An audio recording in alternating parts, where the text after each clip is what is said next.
Because if L still suspects us, then randomly introducing new people into our lives will look even more suspicious. Also, dating a TV star 2 days after our old girlfriend's funeral is not a good look.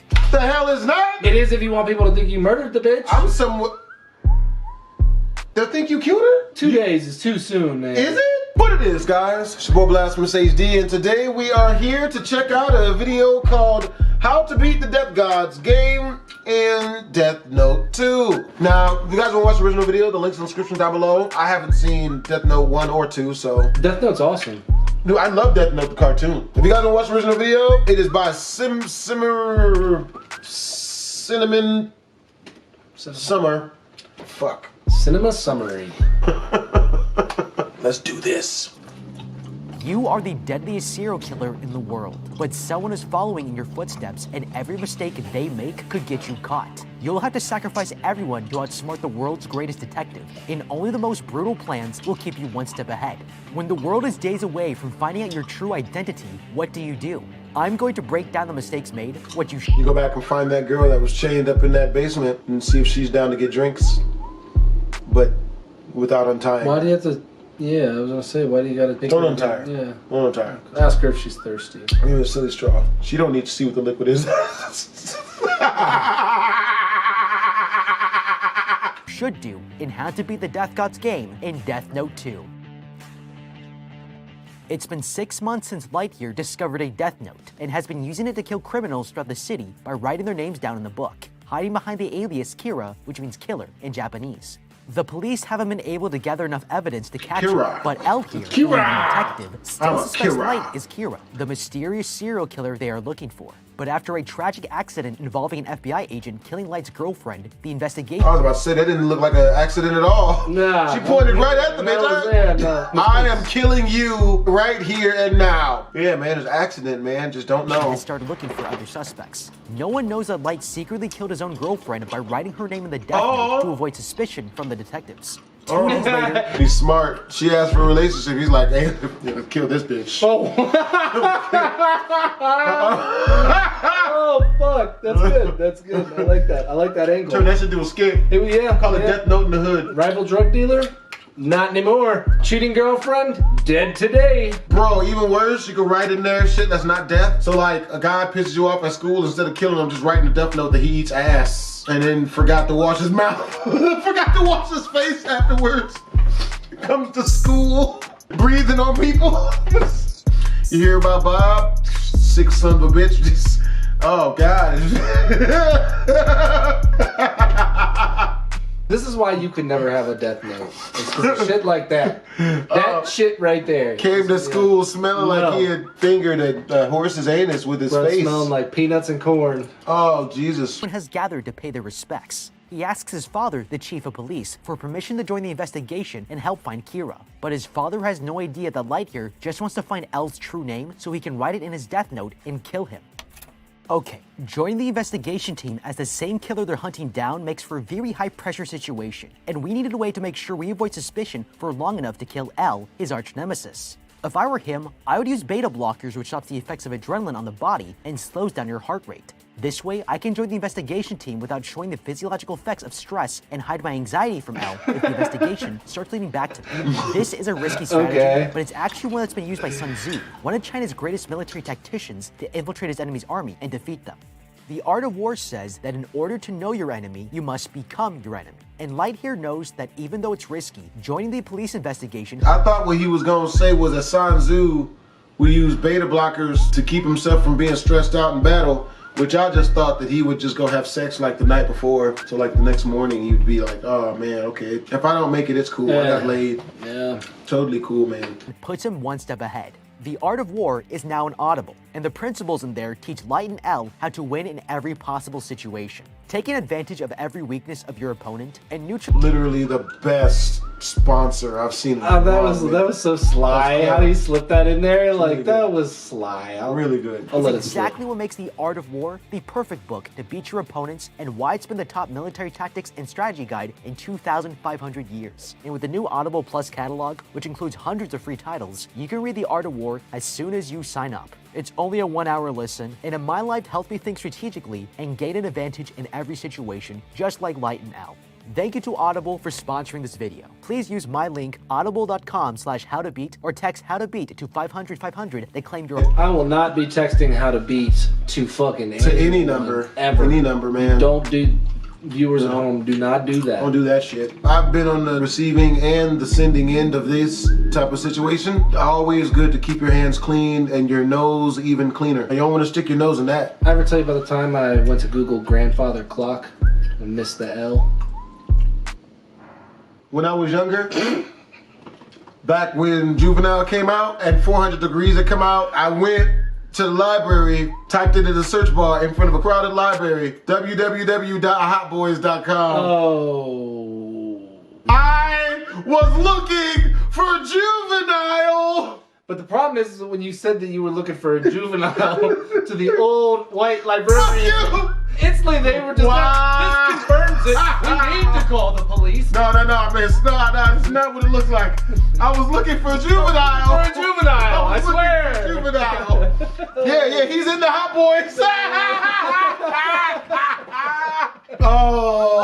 Oh. Not one of your finer moments. Yeah, I had a lot of really not finer moments, bro. Yeah. But yeah, man, they made me leave that library. I wasn't allowed to go back. Yeah, I can imagine. Lifetime ban. You should go back now and see if you could do it again, just to see if you can get away with it. Oh, forever. It's like, man, they just don't ever want to see you again. It's cool. If you guys want to see a live vlog of him going back to that library and typing hotboys.com, just go ahead and hit the thumbs up button if we get more than 1,000. You know what's really fucked up? Like, I really think should I type in Hot Boys and see what comes up? No. Like, no. You did No, this. the answer is no. I don't know. Why would you know? Is it like, dude? because I remember it was fucked.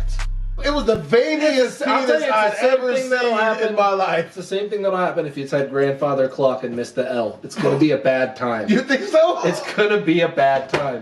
Bro, my mischievous side is like, I don't know though, like, No, maybe it could be. That's a voice you You're gotta. just like, you gotta not listen That's to a voice that. that you gotta take out into a field, beat it to death, shoot it, bury it, and never look back again. I just gotta beat it hard enough and then it'll just go away. Yes. Ish. This is why we're not sponsored by fucking Audible and Sunset. Just like this. This is why. Y'all know we lost the Manscaped sponsor. Couldn't keep that for more than a few episodes. For a 100% free 1-month trial. Light here is taken to the investigation headquarters where he's asked to hand over all communication devices. Yeah, This right. place has been designed with the best security to keep all its operations secret. He meets with a leading detective in the investigation, who introduces himself as Ryuzaki, using a fake name to protect his identity. The detective admits to Light that he still suspects him and that he had his girlfriend killed as a way to avoid suspicion. Okay.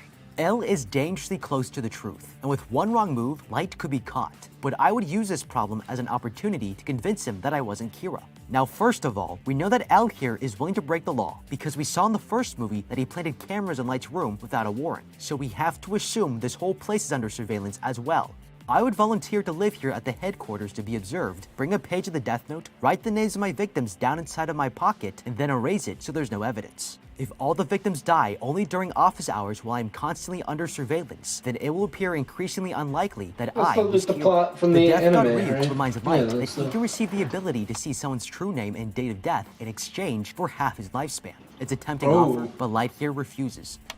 Okay, giving up half your lifespan is pretty expensive, but maybe there's still a way we can do this without the eyes and use the Death Note to discover L's true identity. As a citizen of Japan, L is not immune from the many obligations of living in a society, and still has to file paperwork using his real name just like the rest of us. I would look for a way to take advantage of this, because we might not have his name, but we do have his phone number. Now, Japan basically has 4 telecommunications companies, which are NTT Docomo, KDDI, SoftBank, and Rakuten Mobile, and his name would be on file as a customer. Smooth. If we figure out which company holds his number, Very then I would smooth. research the employees of that company I like and to use the try. Death Note to kill one of them. But as an additional detail of the death, I like I'd to first try. make a I do the that. name That'll of the person do, on file but for I the try. number.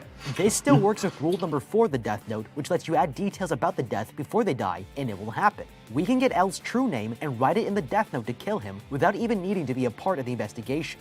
Later that night, we find Misa here, who's minutes away from death. She's being chased by a stalker who corners her in a dead end, and as the man approaches, he takes out a knife. I told you, show me that booty beat, bitch. Is that not what you say in this moment? Come on. No? Nobody else? Just me, huh? He's about to kill her when this mysterious I would be creature like, writes you a left name before I down could in cut a you a book, slice of and cake. suddenly, the What stalker type of dies shit? from a heart attack. And then I The stab death her. note falls right next to his Confuse body, her and when the before I girl picks it stab up her. for a closer look, she comes face to face with a monster. Just doing This too is much. Rem, a god of death who tells her she can kill anyone if she writes their name inside this book. The girl likes the sound of Snitch. that. The mummy of Spooge. Hopefully not. It just kind of. You got spinal cords for arms. Yeah, that's where I was going with that. Not that thing. That clearly looks like what it is. That's a All right. jigsaw. Tells her she can Yeah, kill that's anyone that. if she Oh. writes her name inside this book. The girl likes the sound of that, and she's about to do a lot of damage. Okay, a death note has the power to kill anybody if you know their name and their face, so it's extremely important it doesn't fall into the wrong hands. Now, we learned in the first movie that Misa here is actually a famous TV host, and that's exactly why she shouldn't have the book. Not only will the girl's publicity and paparazzi make it impossible to keep a secret, but just imagine if one of the Kardashian girls got a hold of a death note and you'll start to Damn, they fight good. That's how you could tell a chick's got strong vagina, is when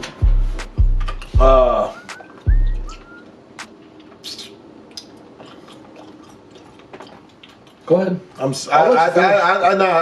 don't like this. I feel uncomfortable. I don't like. You're the one who put I don't yourself like here, it. This is homeboy. not- this is not what I'm Don't try about. to pawn this off This is on- not No, who I'm not I- making you uncomfortable. The people think I am. This is not. But just imagine if one of the Kardashian girls Yeah, got a hold of yeah, a death note yeah, and you start to spread understand it. the dangers we're facing here. That's But how if you I can were tell. her, I might be less worried about the Look police how hard she and more fights. worried about Yeah. the infamous Kira, who has She's been gotta fight secretly at using his least own that death hard. note to kill criminals You know in what I the mean? city. We have no idea Fair- if he's fair going to see us judgment. as a threat, a competitor, or an I really ally. gotta start I would using use that this as book a- only in the way to- life-threatening Nah, situations. dude, you'd be Keep looking the for the news to wrong type of myself. bitches in that case, man. No, never mind. Never mind. I don't want strong. Yeah. No strong. You know that's one of my rules. Never to have sex with a woman who's physically stronger than me. That's one of my rules. And that's why he's still a virgin to this day, folks. Later that I'm day, waiting. the newscaster I'm reports waiting for that Kira had been perfect sent to their somebody station by someone claiming to come be the in, second Kira. And you if know, they don't take the play bottle them live off on my top. television, they will all die. I mean- as a demonstration, the second Kira will kill this famous critic. Never and mind. Seconds later, the man Yeah. drops dead. Edit that in front out. of That didn't everyone. happen. The people None are of it. shocked. No one as saw they now that. realize there are two Kiras. Supporters start to gather and cheer the critic's death outside the news station. A police officer arrives and tells them all to leave, but seconds later, he has a heart attack and dies in front of the audience. Light's sister checks on the man, and appearing on the broadcast, both Light and his father are worried. More haters start dropping dead all around her, and with Light's sister being a critic of Kira, she could die too. Okay, Light here is no longer the most powerful person in the world. But what nobody has noticed yet is that this guy was killed without anyone knowing his name. And that means the second Kira has given half of her life to gain the Death Note's odds. Now, if I were Light here, I would be a little pissed off. You might think that two Death Note users should get along, but most people don't like to share power once they have it. If there were any disagreements in who to target or how to kill, it could turn into an absolute bloodbath. And with this power, she can find Light's name and kill him. If it were me, now would be the perfect time to take Ryuk's steel and give half of my life to see everyone's name out of pure necessity. No. This has become a nuclear arms race. That's the mistake. That's a mistake. You don't take that deal until you're old. Like, once you're older, it's like, hey, you're coughing up a few years, who gives a shit? But like, if you're 20, that you could be coughing up 30, 40 years. Damn, you be Not popping up like worth. 50. Not worth. How old are you gonna live to be? Dude, at least 654. At least. Yeah, I believe it. Of supernatural killing powers, and we need to make sure we can kill another Death Note user if necessary, or else we won't survive. On the tape, the killer offers to help Kira, revealing that they have the eyes and want to see his death god. Hearing this, L is floored by the news, realizing that they have a literal death god. This changes everything. Light Amazing here heads to acting. the station hoping to find the second Kira, because if this killer truly supports him, Light can get help to kill Detective L. The Shinigami looks pretty Okay, good. Light shouldn't be so happy. Shinigami because does this look second pretty Kira good. just f***ed up big time. She admitted on public broadcast that she has magic eyes, What? and they're both doing this with supernatural gifts. What? This information could lead L here to learn about You snitching ass bitch. Damn it. On live TV. Just couldn't shut the shit up. Just had to tell it. the Death Note, but she's done something even more stupid, and that's sending in a tape at all. Fingerprints are easy to find, and they could track the shipment back to the sender. But more importantly, it's actually been proven that any audio recording since 2005 can be located using just the background hum. The electrical What? frequency from power grids have a unique fluctuation, and matching that frequency to a database, they could analyze the tape's waveform data and locate which power grid the tape was recorded in. They might Oh my also God. be able to find the That time just and date it was narrows it recorded, down. because this is a mini DV tape, which can carry embedded time code from the footage. From hundreds of She's made millions herself to vulnerable millions. in too many ways, and I would be trying to track down and get control of this user before the police get their hands on a death note. You know what that means, right, men? You gotta meet her down. Meat apocalypse. M-E-E-T or M-E-A-T? Both. Both. You gotta get both the meats. Respectable. You know, or in the World of Warcraft game, we call it taming, because I was a hunter. You gotta tame her. Gotta help her. I was about to say help her express herself. Nice catch. It's a double entendre. Hit that out. Maybe even a triple. A squeeze her in. And he went anyway and did it. At the news station, Not surprised. Lisa's going home when she sees the girl from the broadcast who challenged Kira. Using her special eyes, she's able to see the girl's name, but spots light and notices she can't see how long he will live. She realizes that this means he must have a death note, and that light here is the original Kira. That night, she surprises him on his way home, admitting that she's the second Kira. He takes her back to his room and Hell he chews yeah. her out for not being more careful. But when Yeah. she surrenders her death note, she makes it clear she'll do anything he asks. Might ask Yes! That's exactly what we're looking. But you gotta make sure she's got no notes in her pockets. Otherwise, it's not worth. Yep, or guy friends. Those are the worst. Because we always know what that is. I only say that because I've been the guy friend a bunch. It was always what it was when I was the guy friend. It was always a play. It's why she's so willing to do all of this for him. And Rem here reveals that her family was killed by a burglar 3 years ago.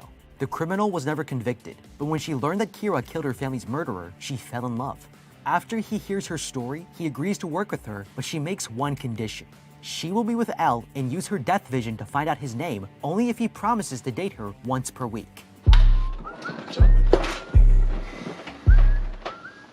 A date a week? That only means sex, man.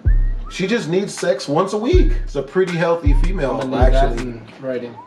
No, that's real. What if it's dinner and a movie and you thought it was sex? Shit. Yeah. You gotta get the down payment of the sex first. Yeah. You gotta get the first installment of sex up front. At least 3 pumps. At least. That's when the Death Guard warns Light that if anything happens to her, he'll be killed. Ooh. Okay, Shit. one free girlfriend sounds like a pretty good deal, but we Yeah. have to do this with caution. Because if L still suspects us, then randomly introducing new people into our lives will look even more suspicious. Also, dating a TV star 2 days after her old girlfriend's funeral is not a good look. The hell is not? It is if you want people to think you murdered the bitch. I'm somewhat. They'll think you killed her? 2 days is too soon, man. Is it? Oh yeah, dude. Are you saying this just because we're on camera? Of course. Okay, just making sure. I'm somewhere else that night, man. If you got an alibi, then 2 minutes. I grieve sexually, folks, okay? Don't judge my process, damn it. Wow.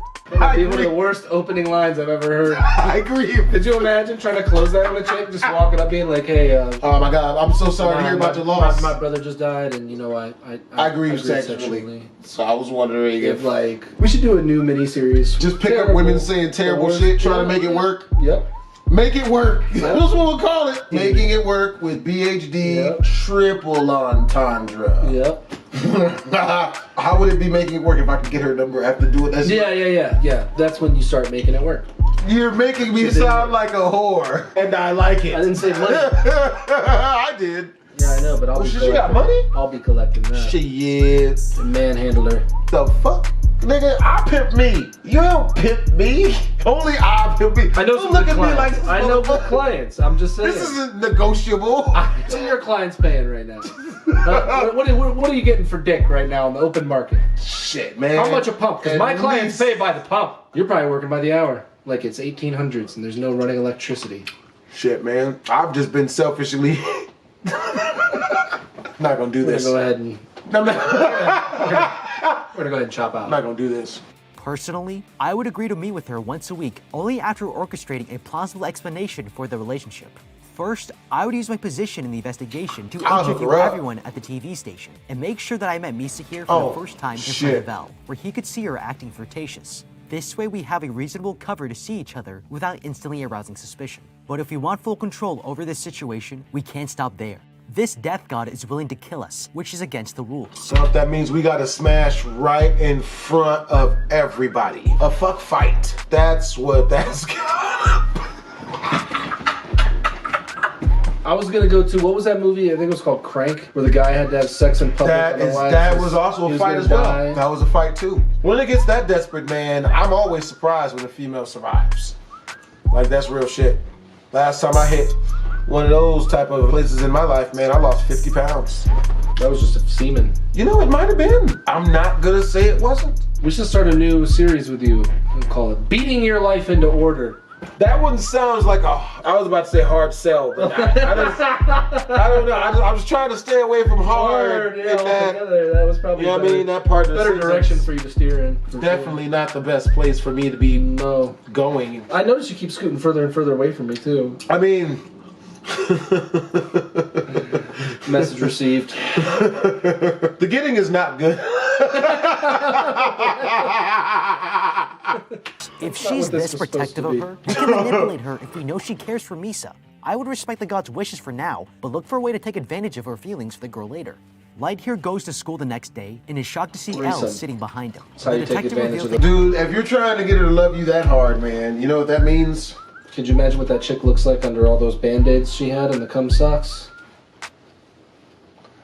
It'd be a scary threesome. You just ruined my whole, I had this whole elaborate. Nope. It's all gone now. Sorry, it's all cum sock now. It's all that. Apologies. Her whole body looks rigid. But he knows the two Kiras have made contact and plans on wearing a mask to protect his identity.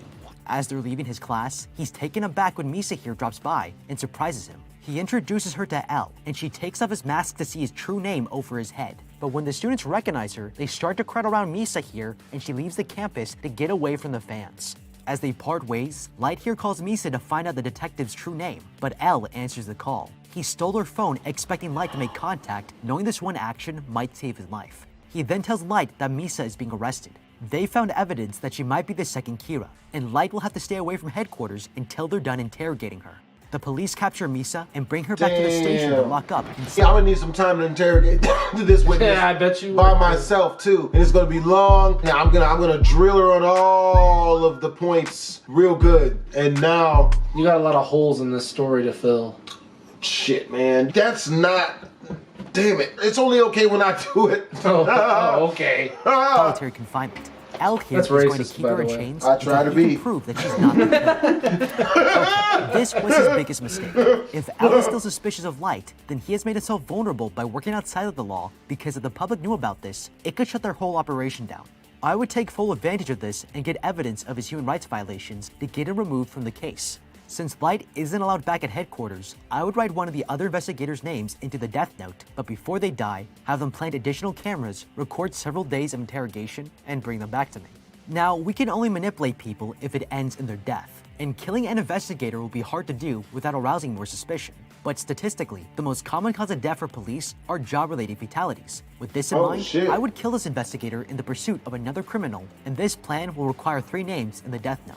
First, I would have to find a desperate gambler to be the victim.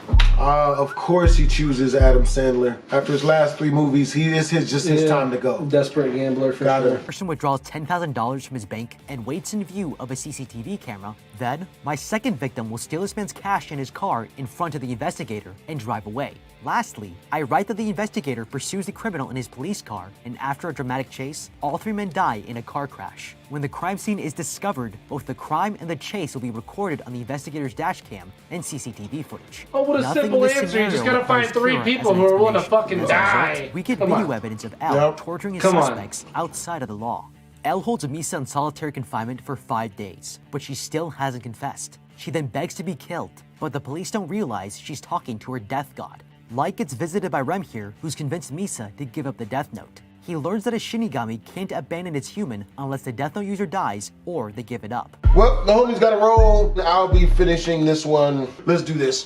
Now Misa has lost all her memories associated with it, including Light's secret identity, but she will regain her memories if she touches the death note again. The death god reveals they made a promise to another death god that used to watch over Misa. He saw her the night she was going to be killed and wrote the stalker's name in the death note, killing him to save Misa's life. But he turned to ash for breaking the rule, that a death god can only take life, not give it. Rem gave her the death note and fell in love with her, but she shouldn't have told this to Light, because with this new information, Light comes up with a plan to free her, and Rem is not going to like it. The next day, Light here tells the death god to find a new user for the death note, and buries his own copy in the forest. He then tells Ryuk here that if he says the code word throw away, he will surrender his death note to wipe his own memory. Later, he goes back to the investigation's headquarters and tells them he could have a split personality and might be Kira without knowing it. He asks that they keep him under surveillance until Kira kills again. Okay, this is all a part of Light's master plan, but now he can't use his death note and has no control over the situation. But if this was our best idea, I would go one step further and tell everyone we should also make sure L isn't Kira, and that if I were to submit myself to observation, then he should do the same. If he refuses, it makes him look like he has something to hide, and if he agrees, then when no Kira murders are reported during this time in confinement, he will look just as suspicious. This gives us more freedom to control the situation, because L will become a suspect of his own investigation, and he might have to recuse himself. It's been 12 years and 7 days since Light turned himself in. The confinement becomes unbearable, and Light here finally gives up his death note and tells Ryuk the code phrase to wipe his memory. He passes out, but when he wakes up, he tells the team that he knows he's not Kira and declares they will finally put a stop to the killer. But this was all a part of Light's plan. Later that night, the reporter Kiyomi is on her balcony when a death note lands next to her. She picks it up and sees the death god, who tells her that she's been given a special gift and Rem will teach her how to use it. The reporter opens her death note and starts writing.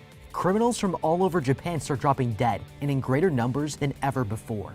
Meanwhile, the reporter Kiyomi has been proving herself at the news station with her coverage of the murder spree, but the anchorwoman is jealous of the attention and lets her know it. But Kiyomi here doesn't take criticism well at all.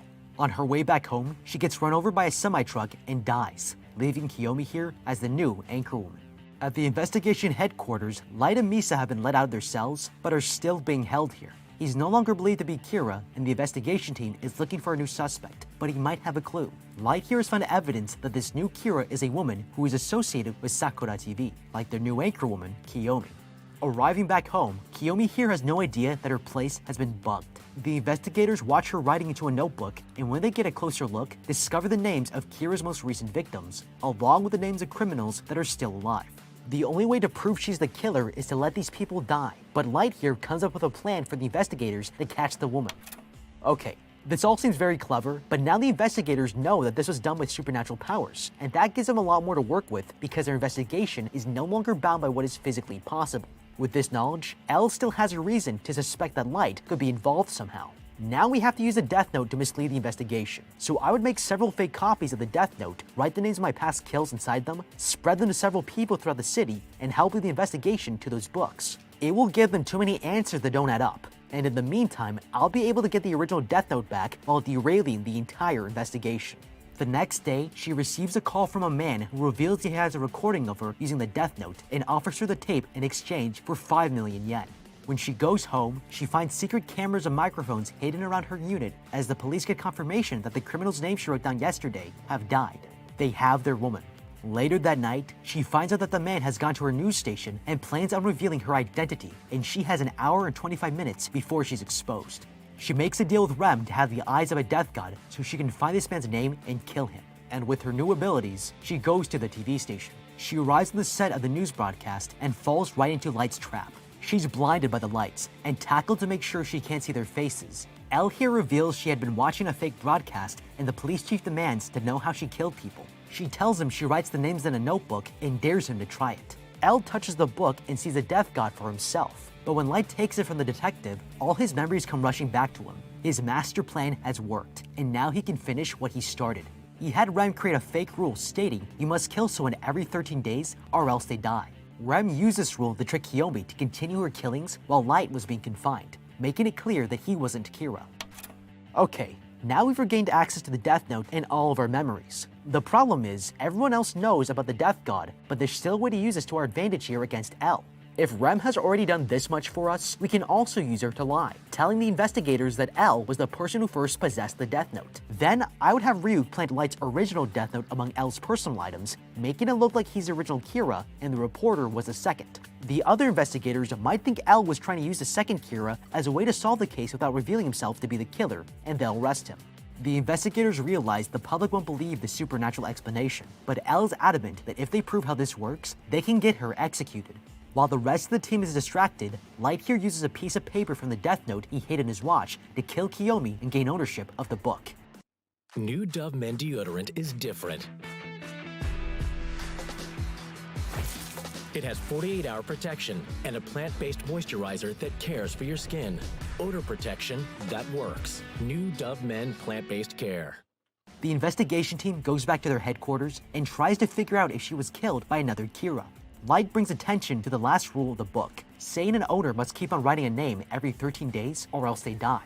Since both he and Misa were confined for much longer than that, they're both innocent. But when L asks Rem if the rules are all true, the Death God lies that they are. With that, the team drops their surveillance of the two suspects, and Light is allowed to continue helping the investigation.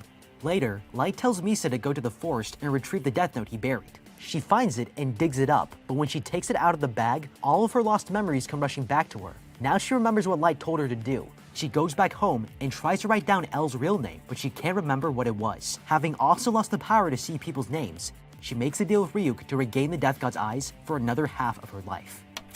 Okay, this is a really bad deal. The average life expectancy of a Japanese woman is 84 years, and now that she's taken the deal twice, she'll die at the age of 21, which only gives her months to live. If it were me, I would give up on learning L's true name and kill him the good old-fashioned way. First, I'd write someone else's name in the Death Note, with the cause of death being that he sends a letter to L claiming that he has information on the real identity of Kira, and asks to meet to hand-deliver the evidence. When they meet, the man will shoot everyone at the scene, and although the Death Note won't let us kill him this way, he will be severely wounded and hospitalized, which gives us a great opportunity to kill him when he's at his most vulnerable. The hospital will also require medical records, which must be found under L's true name, and we could still try using the Death Note if we can learn his identity this way. A week later, Kira has begun killing people again, and L thinks it's Misa. The investigators decide to consult with the FBI to test if the 13-day rule is real, and take the Death Note with them, leaving L and Light behind. The detective suspects that Misa still has the other Death Note and has sent his liaison to pick her up. She has no idea that she's being led right into L's trap. Rem knows she's in trouble, and sacrifices herself by writing in the Death Note to save her as she turns to ash and the book burns to a crisp. Misa arrives at the headquarters when the liaison suddenly collapses from a heart attack, and L here falls off his chair. He realizes Light's plan was to use the Death God against him and dies, knowing that he was right all along. Light has finally beaten his greatest opponent. Reuniting with Misa, he uses his Death Note to write his dad's name and specifies that the book is brought back before he dies. When his dad arrives, Light asks him to hand over the Death Note, but the man reveals that he doesn't have it, and that he saw everything that his son did. The rest of the investigation team come out of hiding and surround them. They're both placed under arrest, and Light is shocked when he sees L is still alive. He outsmarted him by switching out Misa's Death Note for a fake one, but wrote his name in the real book in the exact day he would die. By doing this, L has guaranteed no one can kill him with another Death Note. He reveals that he switched Misa's Death Note after the killing started again, and the whole rule testing experiment was a trick. Light here tries to use the Death Note paper from his watch, but one of the cops shoots it off his wrist and puts a bullet in his leg. With only one option left, he begs Ryuk here to kill the entire investigation team. There's nothing they can do to stop the Death God from writing down a name, but Ryuk reveals that he wrote down Light's name in the Death Note. No matter how hard he begs, his fate can't be changed, and Light finally dies. L decides to burn the remaining Death Notes and resigns himself to his impending death.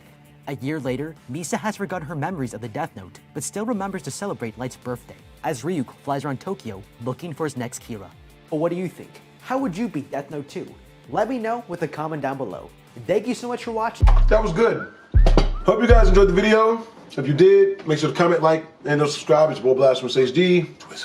No. Thinking he's safe, he crawls out to see if the coast is clear, but that's when the boy is suddenly pulled back under the bed and finds the rotten woman right above him. What it is, guys? It's your boy BlastphamousHD, and today we are here to watch some scary shit. Now, this video is called How to Beat Every Monster in Scary Stories to Tell in the Dark. If you guys want to watch the original video, the link's in the description down below. Let's do this.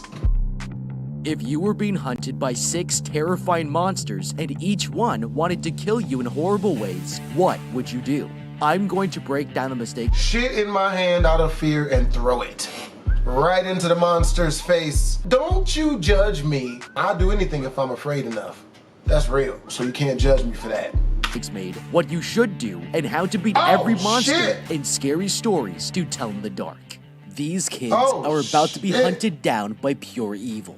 It's Halloween night, and they're here to explore an abandoned house. Rumor has it that this place is haunted by the ghost of a child killer. But rumor also has it that none of them are black. Let the record show that to be the truth. The ultimate truth. This whole situation. When this kid Augie learns that children were murdered here, he refuses to go inside. His friend Ramon isn't scared and insists they walk inside to check it out. But that's because he's got a female there with him.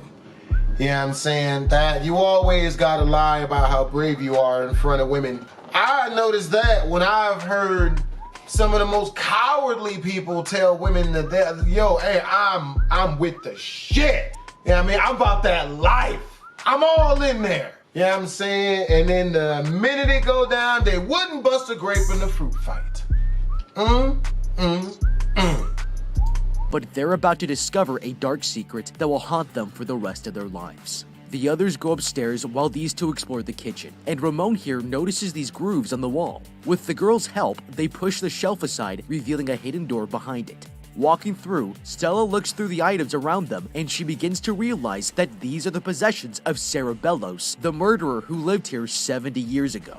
Legend goes that she lured children into the house with her scary stories and used poison to murder anyone who came by. The legend says that now her spirit— Bro, that hoe need to eat a sandwich or something. God, Jesus. She's like on the 4th Frieza stage of Dragon Ball Z of anorexia. If anorexia had different transformations like Zarbon or Frieza in Dragon Ball Z, then she would be on the highest stage of that, respectably, you know? It haunts this place, and if someone comes here at night asking Sarah to tell them a story, it will be the last one they ever hear. Shit, that bitch ashy nothing as about shit. this is a good idea. If you ever have a friend that pressures you to break into a haunted house on Halloween night, you should tell him to go f*** himself. That's real talk. Yep, damn that. And if they try to say you're scared, then offer them the fade, because if they decline, then they scared and need to go to church, which is what I heard recently off of a T-Pain album, Epiphany, that I like to listen to a lot. That's where I got that from.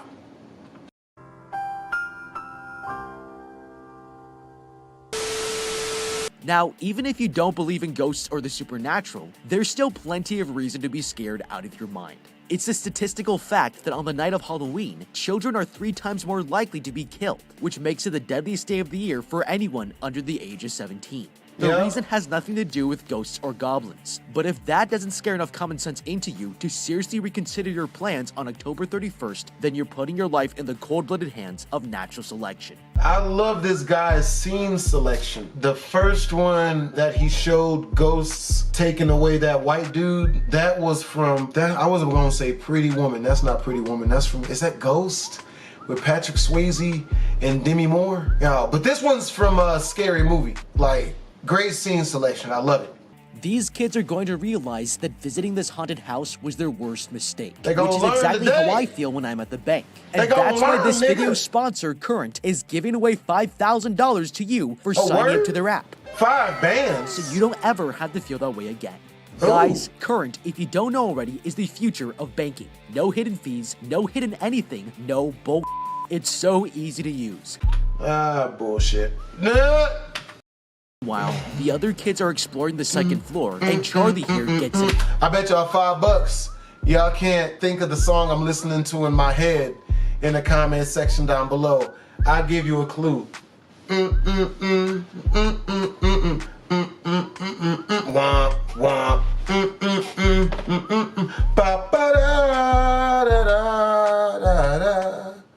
I farted, but I don't think the camera picked it up, so we gonna say I didn't fart. An idea. He runs to hide in a closet so he can scare his friend Augie. But when he peeks through the doors, he's shocked to find the room has completely changed. And there in the middle of the floor is a woman sitting on a bed. Oh, and she got a big ass dog. And the dog is black. is going down for you. The only way to get yourself out of this situation, it's clear that this white woman wants sex. You just gotta make it do what it do for however long you can do. And then hope the dog don't bite you because he's jealous, all right?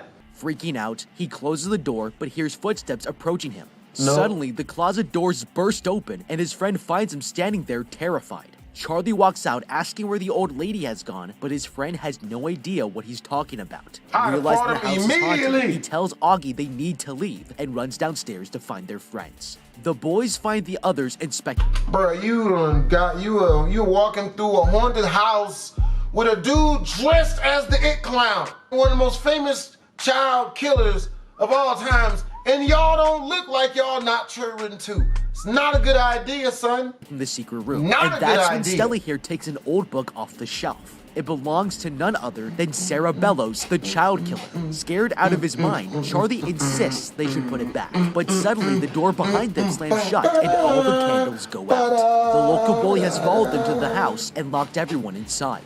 His girlfriend demands that they let the kids out because her brother is in there and goes to set them free. But as she opens the door, the bully pushes her down the stairs and closes it. Now she's trapped in with the others, and they're all going to die if they don't find a way out of here. As the kids start to Why panic, would y'all bring a bully with y'all in the first place? Bro, if you in a group of nerds and you got bullies with you, don't be there because you are usually the entertainment. I've been on both sides of that situation and both sides of them sucked. I'm not gonna lie though, being on the side with the bullies is different. It's way more fun, but both of them kind of suck. Stella here asks the ghost to tell her a story, just like in the legend. And that's when a shadowy hand reaches out and unlocks the bolt. Walking through the door, the group is surprised to find no one on the other side, but are so glad to be free that they don't realize they've just been saved by a ghost. Okay. This is getting freaky, because nobody was around to set them free, and we can't explain how a lock like this could have opened on its own. If the kids had looked closely, they would have realized that this bolt recedes at least an inch into the door, and it's also up against a wall-mounted dish rack, making for a very tight corner. So there's virtually no way for something to fall down and push the lock 2 inches to the left to open it. This leaves no room for any natural explanation. And since we're already in a haunted house, we need to strongly consider that this is most likely the result of paranormal activity. Hell no. Now, if this sounds unscientific, you got your bitch, recent bruh. studies have suggested that certain locations might actually be haunted for real.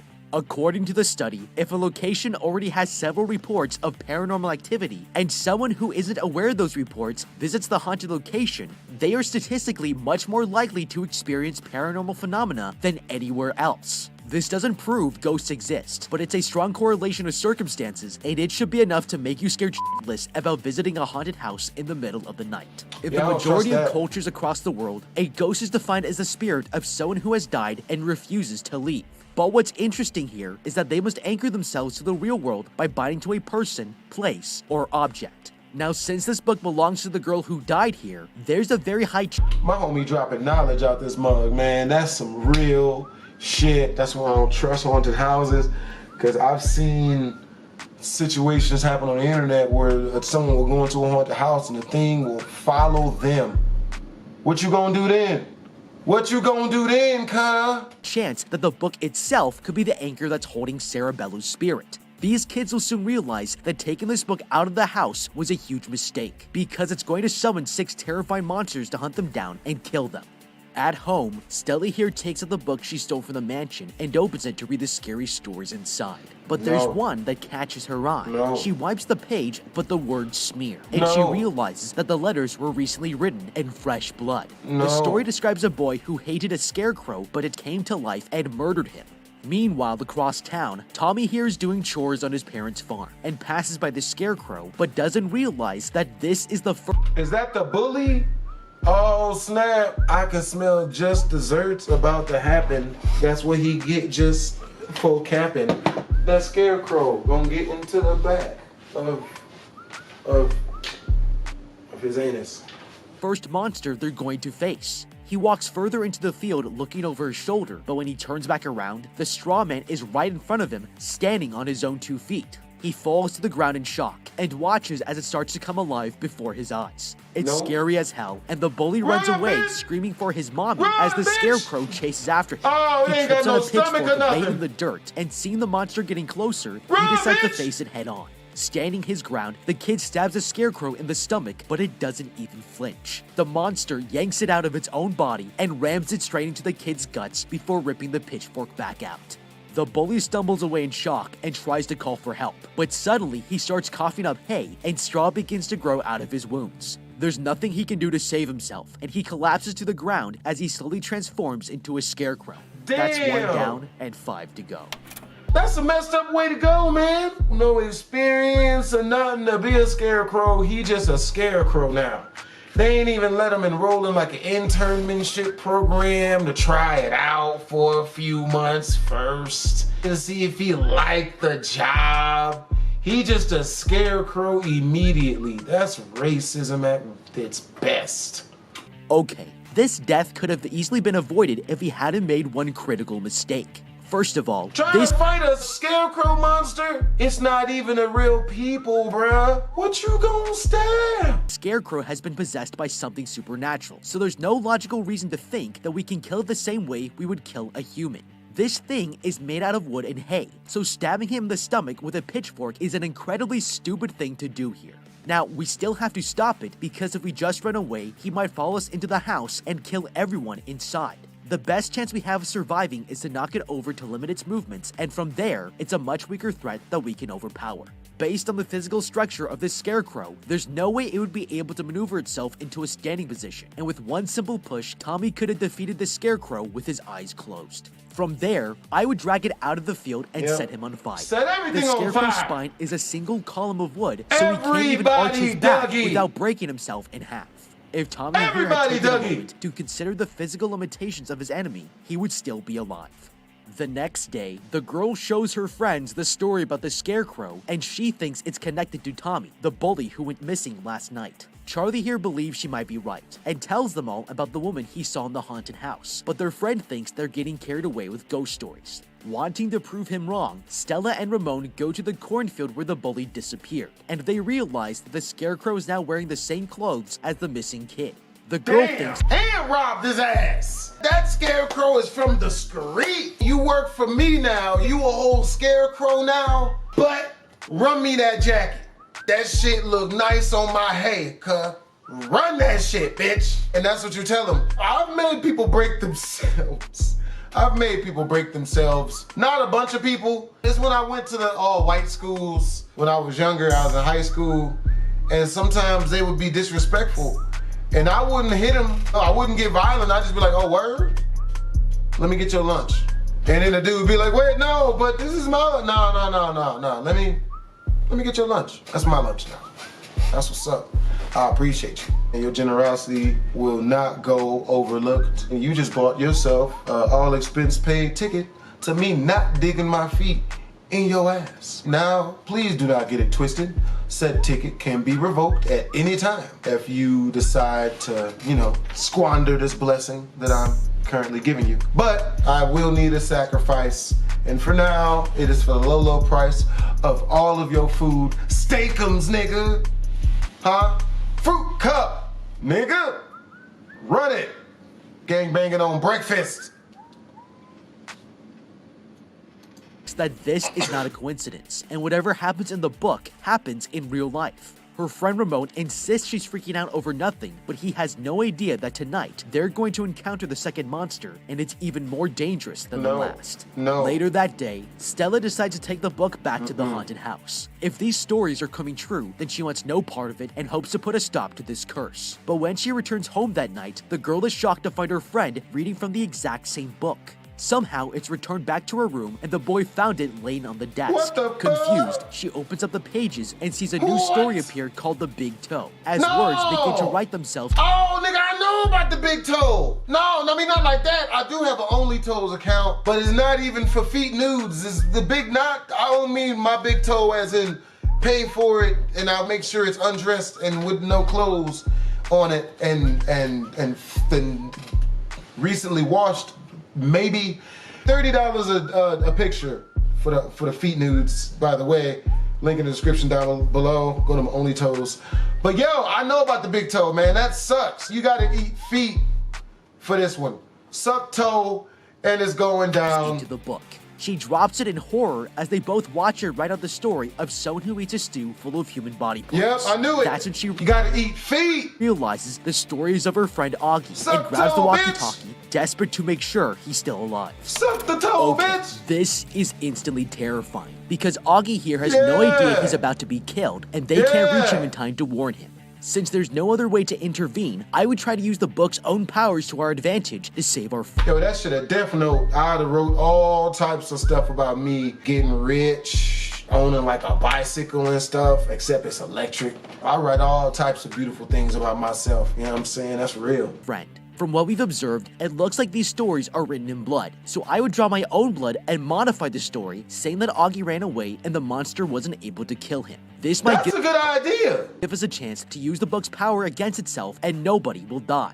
Now, if it doesn't work, then we'll have one less friend and that's sad. But on the bright side, we won't have to send as many Christmas cards at the end of the year. If it does work, however, then this gives us the superpower of a death note, but with pure creative freedom to make anything we could ever want. For example, we could write our own story about a monster that killed other monsters to protect us, but we also might be able to write a message to the ghost of Sarah Bellows and try to communicate with her. Since she's made it clear that we can't get rid of the book and we're stuck with it, then we need to convince her that we are willing to work with her. If Sarah doesn't consider us to be a threat, then our lives will be spared and we'll be able to enjoy the powers of the book with a lot fewer consequences. At the end of the day, it's better to be the devil's advocate than to be the devil's plaything, and I'm prepared to do just about anything if I think it has a chance of saving me and my friends' lives. Across town, Augie here is starving and opens his fridge to find a huge pot of stew waiting for him. He's about to dig into his last meal when the connection on the walkie-talkie finally comes through and he answers it. His friends warn him that his name just appeared in the book and it's writing out a death story tailor-made for him, but he thinks it's just a dumb prank.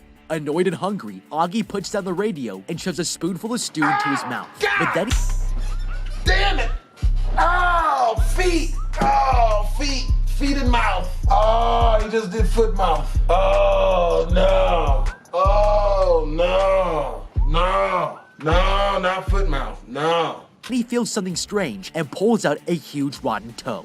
It's disgusting, and he You didn't know you had feet in your spoon before you put it in your face? Come on, son. That's something you figure out beforehand or before foot. Only Toes account is in the description if you're trying to see the, because you only got a taste just now. Not like this, not in stew, but. tips the whole pot onto the floor, realizing that his friends were right. He runs upstairs to his room, but he's just made the biggest mistake of his life. On the other side of the door, a rotting woman's Oh, and the bitch is homeless. You just ate homeless bitch's feet, bruh. Oh, you know it didn't taste even close to delicious, man. slowly walks through the hallway, and she's missing her big toe. He tries to open the window, but it won't budge, and now he's trapped with Nigga, you better throw a chair through that shit. Bitch, fuck this. Is it a game? Hell no. no way to escape. Hiding under the bed, No. Augie can only watch in terror as his No. door starts to slowly creak open, No. but no one comes in. No. Thinking he's safe, he crawls out You to see if the stupid. ghost is clear, but that's when the boy is suddenly pulled back under the bed and finds the rotten woman right above him. The kid tries to save himself, but she's too strong and he disappears into the darkness. Later, Stella and Ramon arrive and run into the Damn. room looking for their friend, but the only thing they find are the scratches he left on the floor. That's 2 Damn. down and 4 to go. Okay, that's the last time I'm ever eating my mom's leftovers. But this wasn't even the biggest mistake that the kid made. When Augie here realized that a monster was coming to kill him, the first thing he did was run deeper into his house and crawl under the bed. This has got to be the absolute worst place to hide, because once you're found, there's nowhere for you to run. It's a death sentence, and the better option would have obviously been to break the window to escape. Now, if he managed to escape the house and the monster still followed him outside, he'd be a lot more likely to find someone to help him kill it.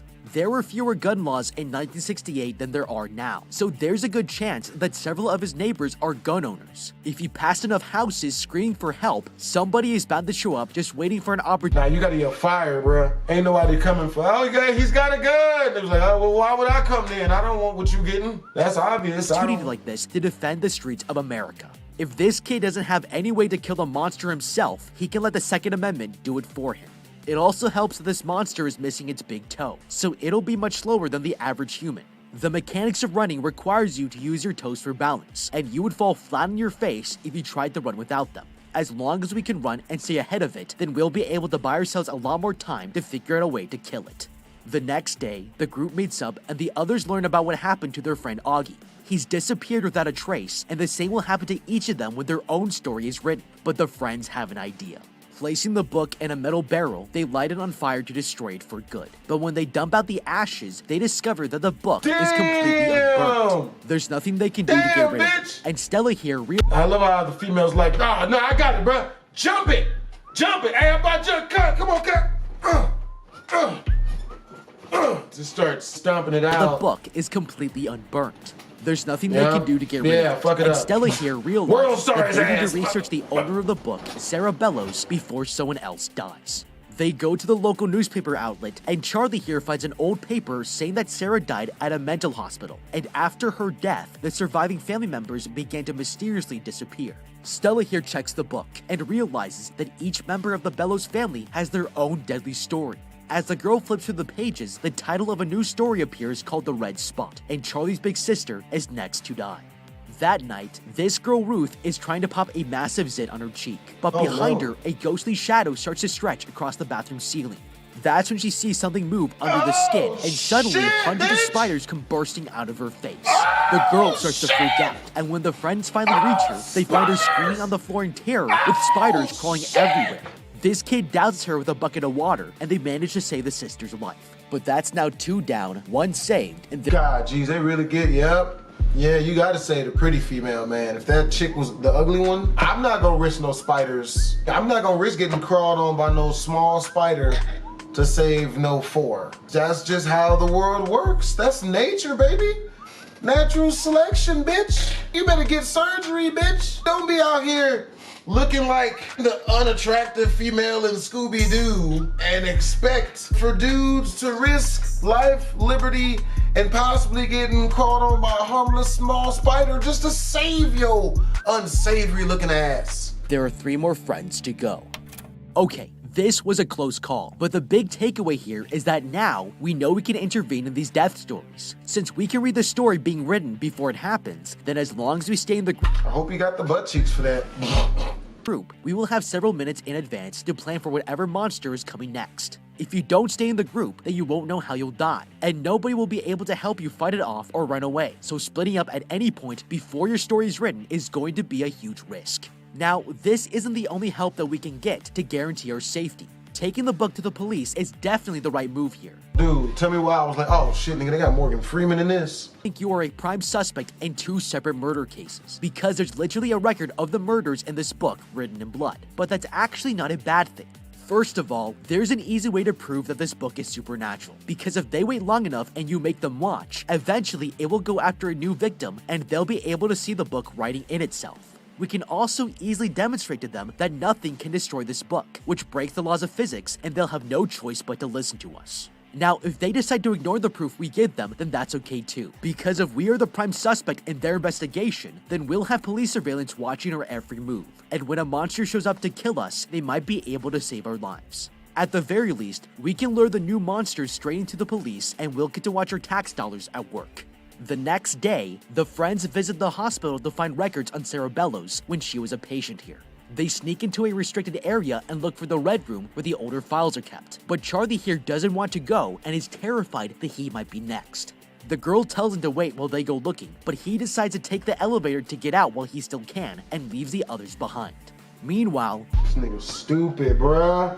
Don't you know the rules of scary stuff going down? Never split up. That way, best case scenario, you're with your friends when the monster shows up and one of them get eaten instead, or even better, all y'all die together. Because the last thing you want when it's going down is to die by yourself without taking a loved one with you.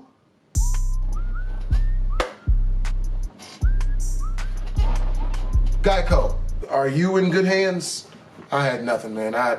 I'm just making it do what it do, man. his friends find the records room and discover the medical files of Sarah Bellows. Reading it, they learned she was admitted by her family, and the doctor supervising her case was her own brother, who tortured her through horrible medical treatments. Damn. The girl pulls out a wax cylinder from a can, and Ramon here recognizes that it's an audio recording. Listening to it, they hear I thought he tortured her by shoving it up her anus. I was like, oh. the doctor interrogating Sarah, demanding she confess to poisoning the children.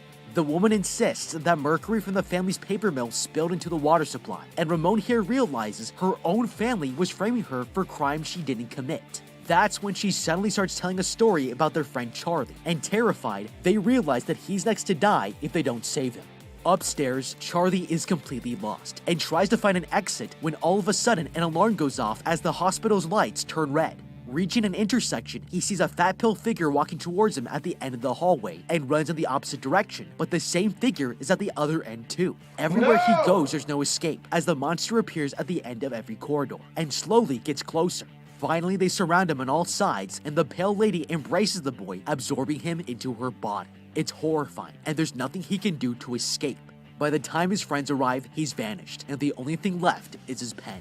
That's 3 down, 1 saved, and 2 to go. Okay, this monster is scary as hell. She's like that great aunt that you only see on family reunions, and you can't do anything to avoid her suffocating hugs. Now, if we don't panic, we can survive this pretty easily if we use our time wisely to observe our surroundings and find things to use to our advantage. First of all, there are a lot of rooms in this hallway, and it's worth looking to find if any of them have a window to break and escape out of. If it's looking like none of the rooms have windows, then the next best thing is to get through the monster by going above her through this ventilation shaft. It probably wouldn't be too difficult to find tables and chairs in some of these rooms, so I would try to gather as many as I could find into the middle of the hallway intersection. Then I would line them up so that I'm on a platform above them. The tables will stop them from being able to reach me, and it buys me time to try and loosen the grate of this ventilator shaft to crawl in and make my way out of the building.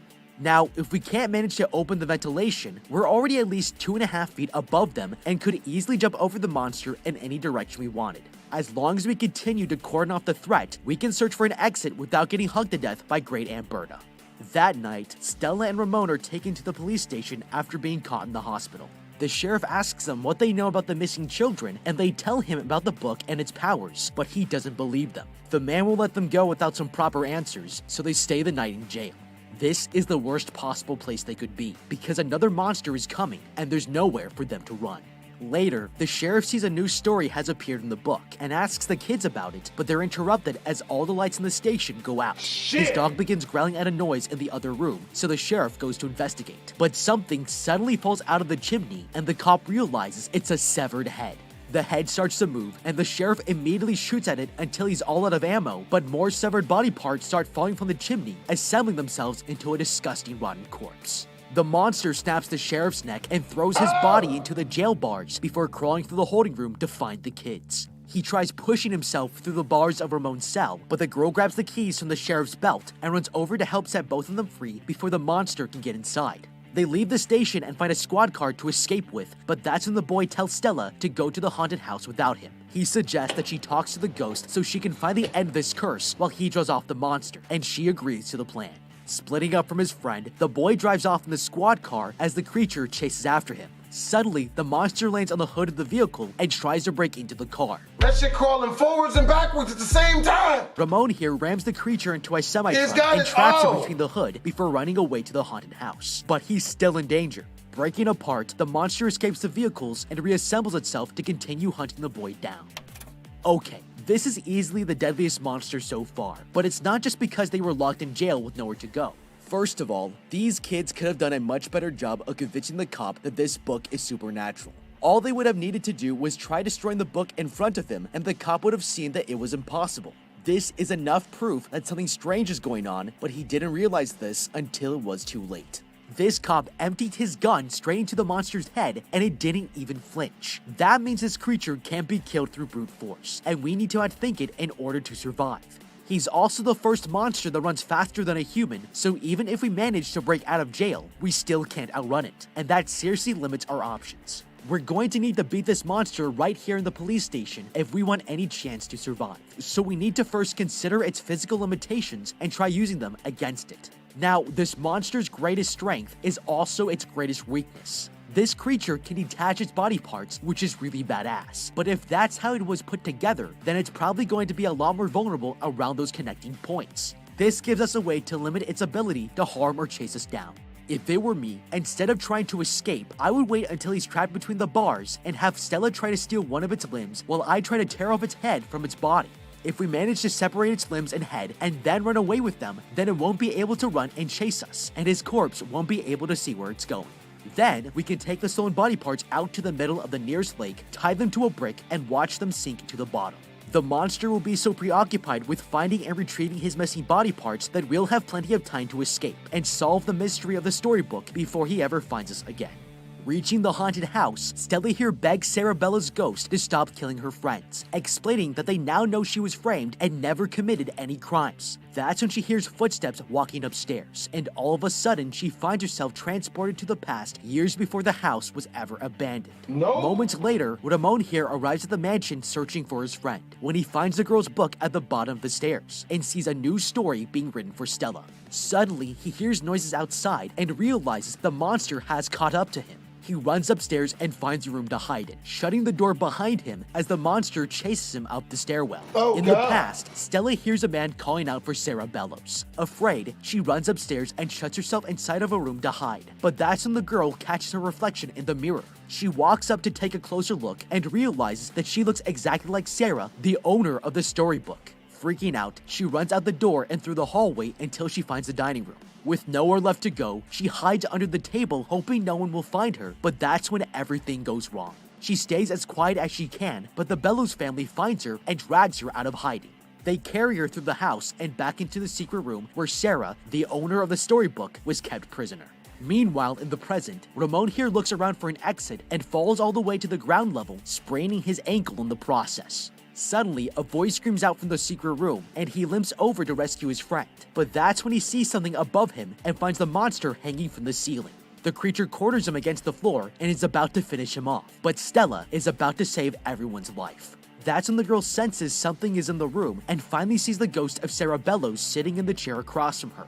This time, Stella isn't afraid and tells the ghost that if she kills her and her friends, then she's no better than how her own family treated her. Stella promises to tell the truth about Sarah to the world, and the spirit offers a pen to write the truth into the book. Stella writes the ghost's true story with her own blood, and the ghost suddenly lets out a terrifying scream. Sarah Bellows has finally let go of her anger and lifts the curse. Suddenly, the monster releases Ramon and falls to pieces on the floor. He limps towards the secret room and opens the door to find Stella and the last two survivors embrace each other in relief, thankful to still be alive. But what do you think? How would you beat scary stories to tell in the dark? I think that dude is a great narrator and editor. All of this was well done. I loved every single second of it. But yo, hope you guys enjoyed the video. If you did, make sure to comment, like, and or subscribe. Twizzles. Until the host reveals that their bridge to freedom is electrified as well. Inside the building, a table of rich guests are watching the event for entertainment, so the workers aren't allowed to use their hands when they cross the beam. Okay, this one would defeat me because I'm super scared of heights, but if we can move past the— How the hell am I supposed to? I can't use my hands? So if I fall, it's just my time. Word. Just gotta die. What it is, guys? It's BlastphamousHD. Today we are here to check out a video called How to Beat Every Death Game in Kaiji Ultimate Survivor. If you guys want to watch the original video, the link's in the description down below. It is by no one other than Cinema Summary. Let's do this. You have just been tricked into entering the ultimate gambling tournament, only to find out that this is a death game and you'll need to outsmart your opponents, stab anyone in the back, and risk everything just to stay alive. What do you do when you're gambling with your life and a single mistake will turn you into a slave? I'm going to break down the mistakes made, what you should do, and how to beat every death game in Kaiji, the ultimate gambler. This kid has no luck. Kaiji here just spent the last of his money on a losing lottery ticket, but it's only the beginning of a no-good, very bad day. He walks past several Mercedes in the parking lot and starts kicking them out of jealousy. Two other guys get out of the car, and he realizes he's made the biggest mistake of his life. Chasing him through the street, he's caught and held down until this loan shark arrives. stupid. It's good to know that you deserve all of the death that you're about to get in this video. They take him to an office where the loan shark tells him that his friend borrowed her money and disappeared. And since Kaiji here signed a guaranteed payment on a loan for 300,000 yen, he's now responsible for paying back over 2 million in interest. He doesn't have the money and starts to break down crying. Alright, if this guy still has his death note, then now would be a really great time to use it, because his day is getting worse by the minute. But he actually had a way out of this and overlooked something really important. In Japan, it's illegal to charge more than 20% interest annually, and if he owes 2 million, that's a rate of 160%. If I were him, I would have taken the documents as evidence to report the extortion and pay the 20%. It's still a lot of money, but it's better than gambling your life away. The loan shark tells the kid there's a gambling ship that's leaving in 4 hours, and if he wins the game, then he can start a new life and she'll erase his debt. He takes the deal and goes to the harbor where this massive ship is docked. He has one last chance to make things right, but he has no idea he'll be gambling with his life. Kaiji here is taken to a room This is the same dude from Death Note? Word? full of other competitors who are just as desperate as he is and willing to do whatever it takes to win. An announcement is made welcoming the players as this man Tonegawa tells them that in order for them to play, they will be loaned 3 of these stars which are worth 1 million yen each. However, the interest rate is a brutal 1% per minute. Okay, this is sketchy. Nobody takes you off the street and puts 3 million yen in your hands unless you are the actual commodity here and not the player. We are being bought and sold for something larger here, and we need to keep that in mind if we want to survive. Because with this much money on the line, you have next to no control over what happens to you, and that makes for a very dangerous game. They're all given 3 stars and a hand of 12 cards, and will be playing rock, paper, scissors. They have to pair up and play a card, laying it down on the table. For each win, they gain a star from the loser, and whoever still has 3 or more stars after all 12 cards are played will win and go back home debt-free. But they only have 30 minutes. As the That's a really cool game. Bro, I'm about to go watch this movie. host leaves, the game begins, and the players start going nuts. Okay, while everyone is scrambling, we should take a moment to observe our competitors. First, we need to pick out the most insecure and predictable person in the room. This guy here seems pretty desperate, so I would choose him to play. Now, it would be normal to assume that this is a game of chance, but it's not. Patterns of this game have actually been studied, and they found that when a player wins one round, they're more likely to play the same thing again. This is called a win, stay, lose, shift strategy, and I would use it to beat them. If you lose the first round, the best thing to do is switch to the card that beats what your opponent just played. This will take advantage of your opponent's most probable game strategy, and you're more likely to win. There's also another element of human psychology here that we can exploit. It's a very natural instinct to want to keep your options open, so I would expect that the last 3 cards in anyone's hands are going to be all 3 options of rock, paper, and scissors. As soon as they play one, I know what the other 2 cards are and have better odds at beating them. Everyone is gambling their stars away without any strategy. When Kaiji hears someone screaming, this guy begs to be let go, and they all watch as his player gets dragged away by one of the guards and taken into a dark room. It's only been 3 minutes, and he's already lost all his stars. The door slams shut, and all they can hear are his screams. That's when this man Funai grabs Kaiji here and tells him he has a strategy to beat this game. If they work together and only play the same cards at the same time, it will be a draw. This lets them use all their cards and keep their stars, so they shake on it and start playing. Alright, if we're here to You can't trust this. Please don't trust this. win, he's just giving you the best chance you'll get all night. I would play a winning card on the first play, take a star, and walk away. I'm not here to make friends, I'm here to make money. The man instructs Kaiji here to play rock, scissors, paper in that order, and the first turn is a draw. They keep this pattern going, and the plan is working until Funai here suddenly plays a winning card. He apologizes for the mistake and tells him to use rock next so that No, you getting played, son. Life taught me this. Can't trust people. he can get his star back. But on the next turn, the guy plays scissors, and Funai here wins again. He takes Kaiji's star, and the kid is not happy. He shoves him to the floor and punches him as both men notice that some blood has landed on Kaiji's last card. He gets restrained by the staff, and he tells them what happened, but they don't care. No rules were broken, and he's only got himself to blame for being tricked. Okay, this was a great con. Now Kaiji's only got 1 star and 1 card left, but there's a silver lining here because the staff were totally fine with them abusing the rules and playing all draws. I would start to reconsider every rule we were told and what wasn't said, so I would look for 2 types of people to take advantage of. The first are those who have 3 stars and want to get rid of their cards, but are too scared to play and lose. This guy here gets caught trying to flush them down the toilet, which is against the rules, but giving them to another player isn't, and he would definitely give us his cards if we offered to take them. Then the second type of victim is someone with 2 stars but has no cards left, because they'll be desperate to win a 3rd star. Now, if we just got a bunch of spare cards from this guy, then we can sell them to that guy for 1 star, and he would buy them because it's his only way to win. As long as we're discreet with our trades and find the right victims, we could repeat this several times back and forth and get rich without playing a single game. With 15 minutes left, Funai here reveals to everyone that Kaiji's last card is Scissors. Anyone who has Rock can beat him, but then the kid reveals that Funai's last card is Rock, and they should all beat him instead. The other players are skeptical, so Funai here suggests everyone reshuffle. They all agree and rush in to join, but Kaiji here notices this helpless man on the ground and comes up with a plan. Funai redeals everyone new playing cards, but Kaiji sees the man save 1 card for himself. After the shuffle, the man approaches and asks to play a second time, offering 2 of his stars. But Kaiji here raises it to 3 stars, betting both his and this guy's stars combined, so the man agrees to play. With 3 minutes remaining, Funai puts down his last card, teasing Kaiji for being tricked again. But this time Kaiji has the last laugh when he plays paper. He won and takes 3 of his stars, giving 1 of them to his partner. Okay, this was a brilliant gamble, but it only worked because Kaiji was being highly observant here. He knew Funai saw the blood on his card and organized a shuffle just to clear his suspicion so that he could play Kaiji using the same winning card. But Kaiji secretly wiped the blood off and traded it for this guy's paper card, putting blood on it to trick Funai. With only 30 seconds left, Kaiji and the old man split up the remaining cards and play each other in one final game.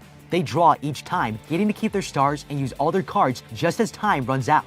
But the old man forgets he had 1 last card in his pocket and he's not going to be able to pass. The kid decides to do the honorable thing and takes mutual responsibility for the loss. He's brought into the back room where they inject a microchip into his arm and brand him.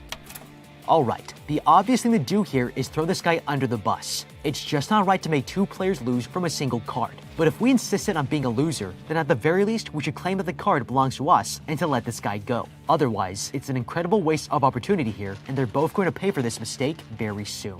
Kaiji, along with all the other losers, are moved underground and forced to work as slaves in a labor camp for 15 years to pay off their debts. There's no way out, and they're being monitored 24/7. They go back to their dormitory where Kaiji here receives his first paycheck. This underground labor camp uses a different currency and is only worth 1/10 of a yen. He'll never be able to save up enough money to get out.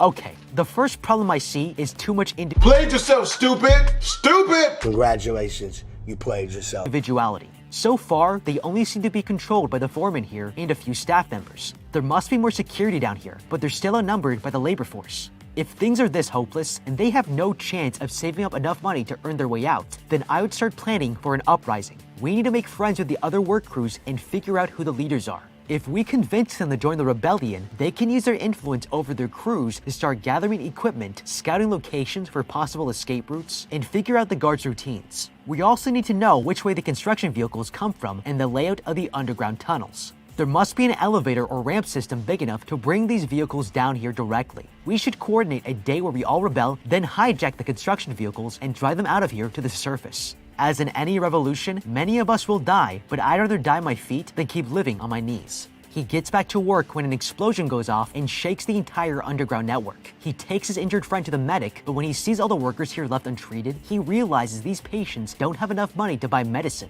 The air is so bad down here that they're all getting sick, but the boss is tempting workers into spending their money so that they never get healthy or pay off their debt. They need to escape this place for any hope to survive, but they're in luck, as the doctor points to a message in the corner written in blood and tells them there's only one way out, and it's called Brave Man Road. Okay, Brave Man Road sounds too brave for me, but there's something here that Kaiji is not considering yet. This medical area has something way more valuable than everywhere else, and that's medicine. It's pretty clear that honest labor will get us nowhere, so I would plan on stealing all the medication I could. First, observe which drugs are being sold to which conditions and figure out which of these drugs are the strongest and most profitable.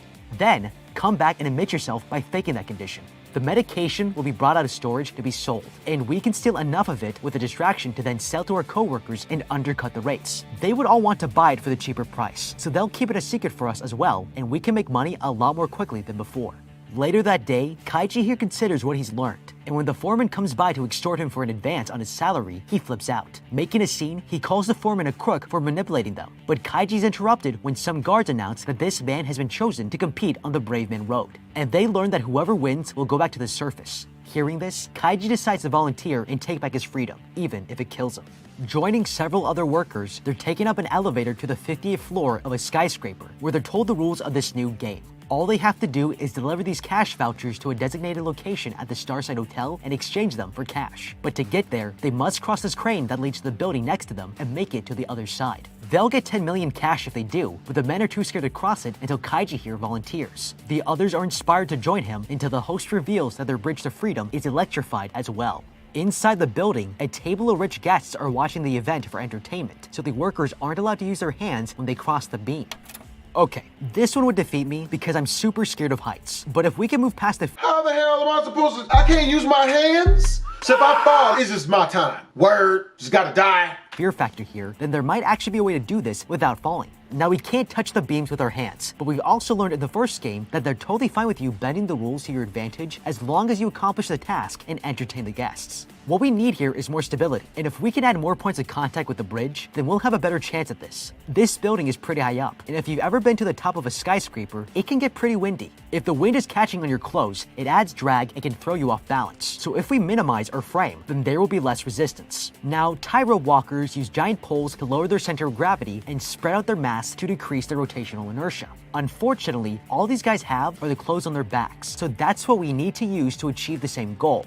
I would tie all my clothing together in a long rope and swing it under the bridge to catch it on the other side. Now we have added 2 points of contact with the bridge and lowered our center of gravity like a tightrope walker, so this will let us shuffle ourselves forwards with more stability. If we lean too far in any direction, we can simply pull the cloth rope and correct our balance. The rich viewers might not like this, but it's definitely worth trying if it means we won't fall to our deaths. Kaiji here has a big idea. He pulls this marker out of thin air and draws a line in everyone's shoes to help them align themselves to the bridge and keep their balance. They all feel more confident to make it across now and start walking out onto the bridge one by one. Okay, Kaiji here is doing some great thinking. Unfortunately, it's the wrong strategy. Drawing a line down the middle of your shoe seems like a good idea, but the problem is if your foot is perfectly centered, then you have to balance yourself with the most narrow part of your foot. This makes it extremely difficult to adjust your balance if you start leaning left or right. The better strategy here is to angle your foot sideways so that if you begin to sway, you have more width across the walkway and can use more of the muscles in your feet to maintain your balance. We can take a lesson from skateboarders here. They don't face forward or line their feet straight. They angle themselves and it gives them extremely good balance. So we should use the same strategy. Kaiji here almost falls and manages to catch himself, but that's when they see storm clouds flash in the distance. Player 1 starts to lose his balance. Out of desperation, he jumps forward onto the electrified bridge and falls to his death. That's 1 down and 9 to go. Player 6 here tries to hold onto the bridge and shocks himself, causing him to fall off. Player 5 chickens out and turns back, grabbing the man behind him, and they both plummet to their deaths. Eventually, there's only 3 players left in the game as it starts to rain. They all continue to make their way across the bridge, but the old man tells Kaiji here he can't continue. He asks him to take his money voucher and exchange it for his daughter before falling off the bridge. Okay, if I'm being honest, this old man never had a chance. He's too old and unstable to survive this walk, and helping him will only put us at risk. If he wants to save his daughter, he needs to walk towards me to hand it over, because I'm not changing my direction and walking backwards on a slippery metal pole in the rain 200 meters above the ground. It's also highly unlikely that this slave-driving corporation will let me redeem both coupons for a combined 20 million yen. So the best move here is to let this guy Ishida die and keep walking forwards to focus on surviving.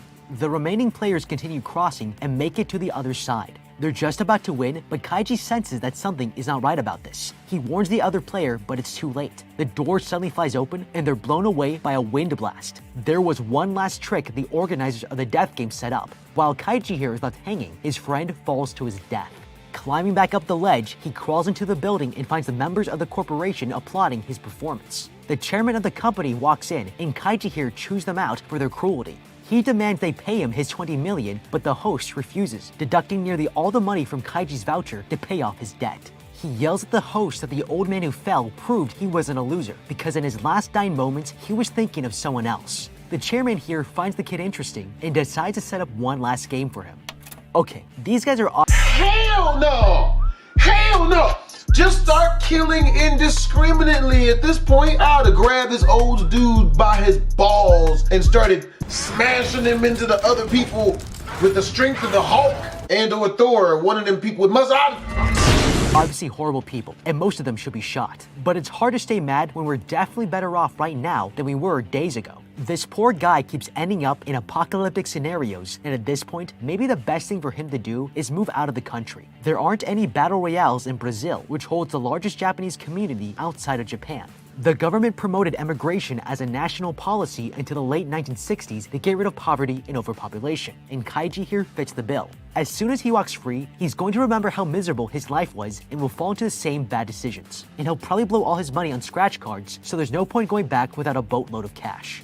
Kaiji sits down, and they tell him he will be playing E-card against the host, Tonegawa. There are 2 sets of 5 cards. One plays as the Emperor, and the other plays as the Slave. The game is simple. They'll play 3 rounds, and each player picks a card and puts it down on the table. 2 citizens will result in a draw, which means the round continues, while a citizen beats the slave and the Emperor beats the citizen.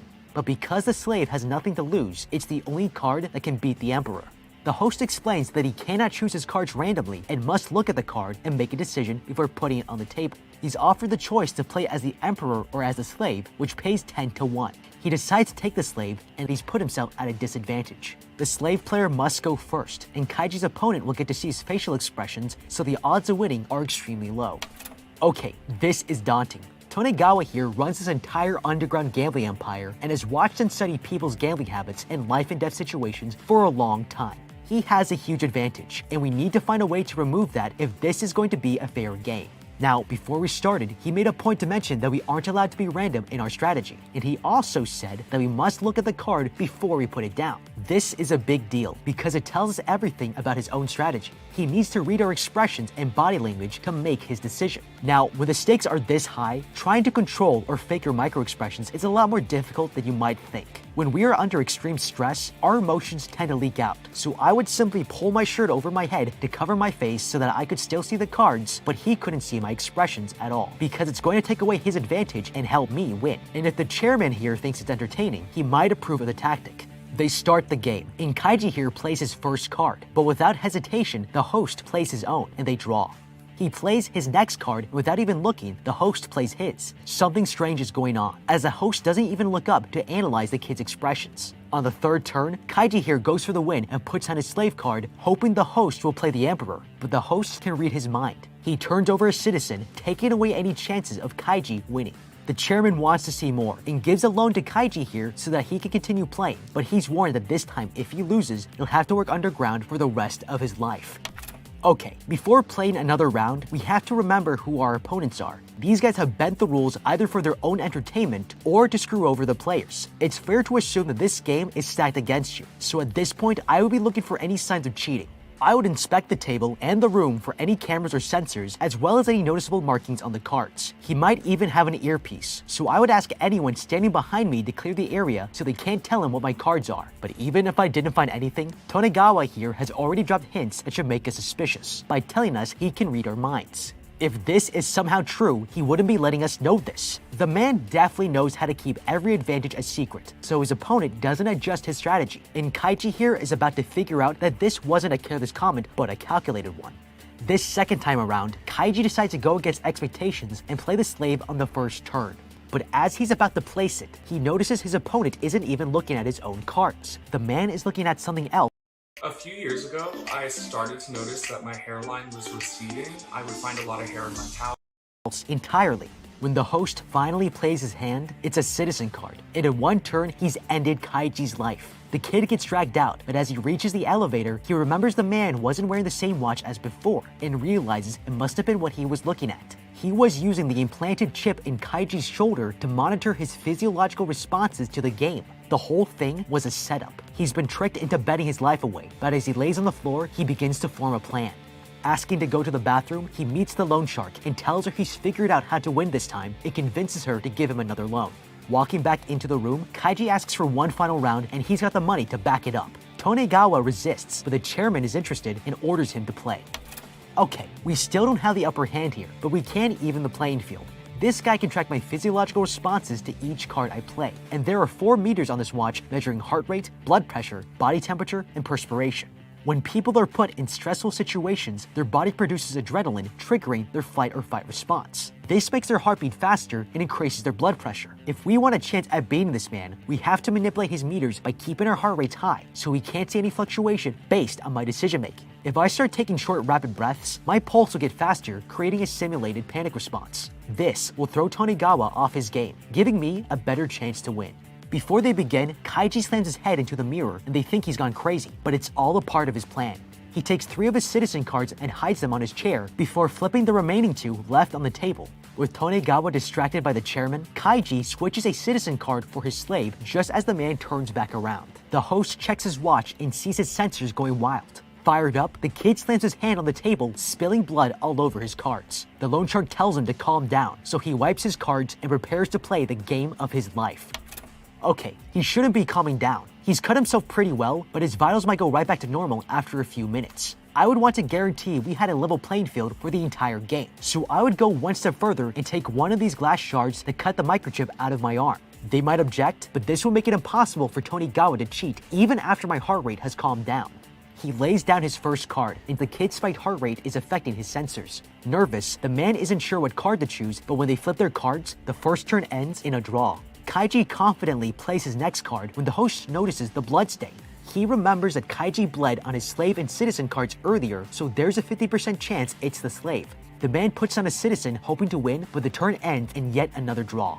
The next card he plays doesn't have a bloodstain, so it should be a citizen, but he's not sure. So he decides to play it safe, and it's another draw. With 2 cards remaining, Kaiji here places another card with a bloodstain, and Tonegawa here thinks it must be the slave, but realizes that this could be a trick. If the kid might have switched his slave for a citizen card at the beginning of the match, then both bloodstained cards were actually citizens. Tonegawa here plays his Emperor card confident that he's won, but Kaiji here has outplayed him. He's just won the game, and it's taken Tonegawa here completely by surprise. He tricked the man into thinking he swapped his card when he actually never changed them. Having lost the match, the host is sentenced to a lifetime of working underground like all the other losers, and Kaiji receives all the money he was promised. Later, he goes out to celebrate with the loan shark over dinner, and he gives her the money he owes. But as they toast to his new and improved life, he suddenly blacks out. You stupid bastard. How you get date raped right after you win the game? Come on, son. Jesus. Damn. I'd have let her do it to me, though. She cute. Girl, I'd roofling myself. Shit, you know what I'm saying? Okay, this woman should not be trusted because she's already tried to screw you over, and now that you have lots of money, there's an even greater chance of that happening. If you're going to let a woman take this much money away from you, then at least make her do it through an alimony settlement after a long and unhappy marriage. When he wakes up, he finds the loan shark is gone and she's stolen all his money. The only thing she left him is some loose change with a message saying she's cleared his debt with interest. Kaiji walks the city a free man, but he's got no idea that the games have only begun. But what do you think? How would you? Man, come on, son. Congratulations. You played yourself. Man, that is ruthless. I don't know why homie would trust her after all the crap she's done. But yo, hope you guys enjoyed the video. If you did, make sure to comment, like, and or subscribe. It's your boy BlastphamousHD. Twitsums. The best way to do this is to position yourself along this wall. Bro, Natural I'm human cold instinct cocking is to see comfort in everybody crisis, that and it might touch be me, drawn yo. to the shade here. Get the f off me, huh? Like, man, what it is, guys. It's your boy BlastphamousHD. And for the longest time, you guys have been asking me to check out how to beat every death game in Squid Game. And today we are here to do exactly that. If you guys want to watch the original video, the link will be in the description down below. It's by Cinema Summary. Let's play the game. If you were trapped on an island and forced to play in brutal children's games where all the losers are executed, what would you do? I'm going to break down the mistakes made, what you should do, and how to beat every death game in Squid Game. This guy is the unluckiest man in the world. Guion here has just gambled the last of his life savings on a horse track and manages to win 4 million won. Collecting the money from the teller, he runs out to spend his new hard-earned cash and steps outside to call his family with the good news. He's on top of the world. But that's when he notices a gang of loan sharks approaching him and realizes his luck has just run out. Panicking, he runs back inside to escape them, but crashes into this woman and falls to the ground, now realizing that this pickpocket has just stolen all of his winnings. The loan sharks finally corner him in the restroom to collect his debt, but when he checks his pocket, he finds it slashed open and his money has disappeared. With nothing to collect, they force him to sign his contract with his own blood, promising to pay them back in 1 month. Depressed, the gambler sits on the subway bench to wait for the next train home, when this businessman comes over to talk to him.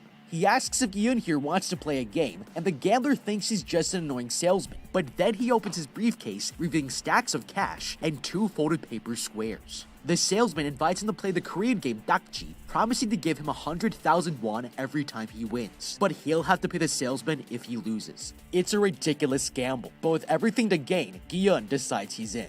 The man places a folded paper on the ground, and the gambler tries to flip it over, but he only manages to make the red tile jump.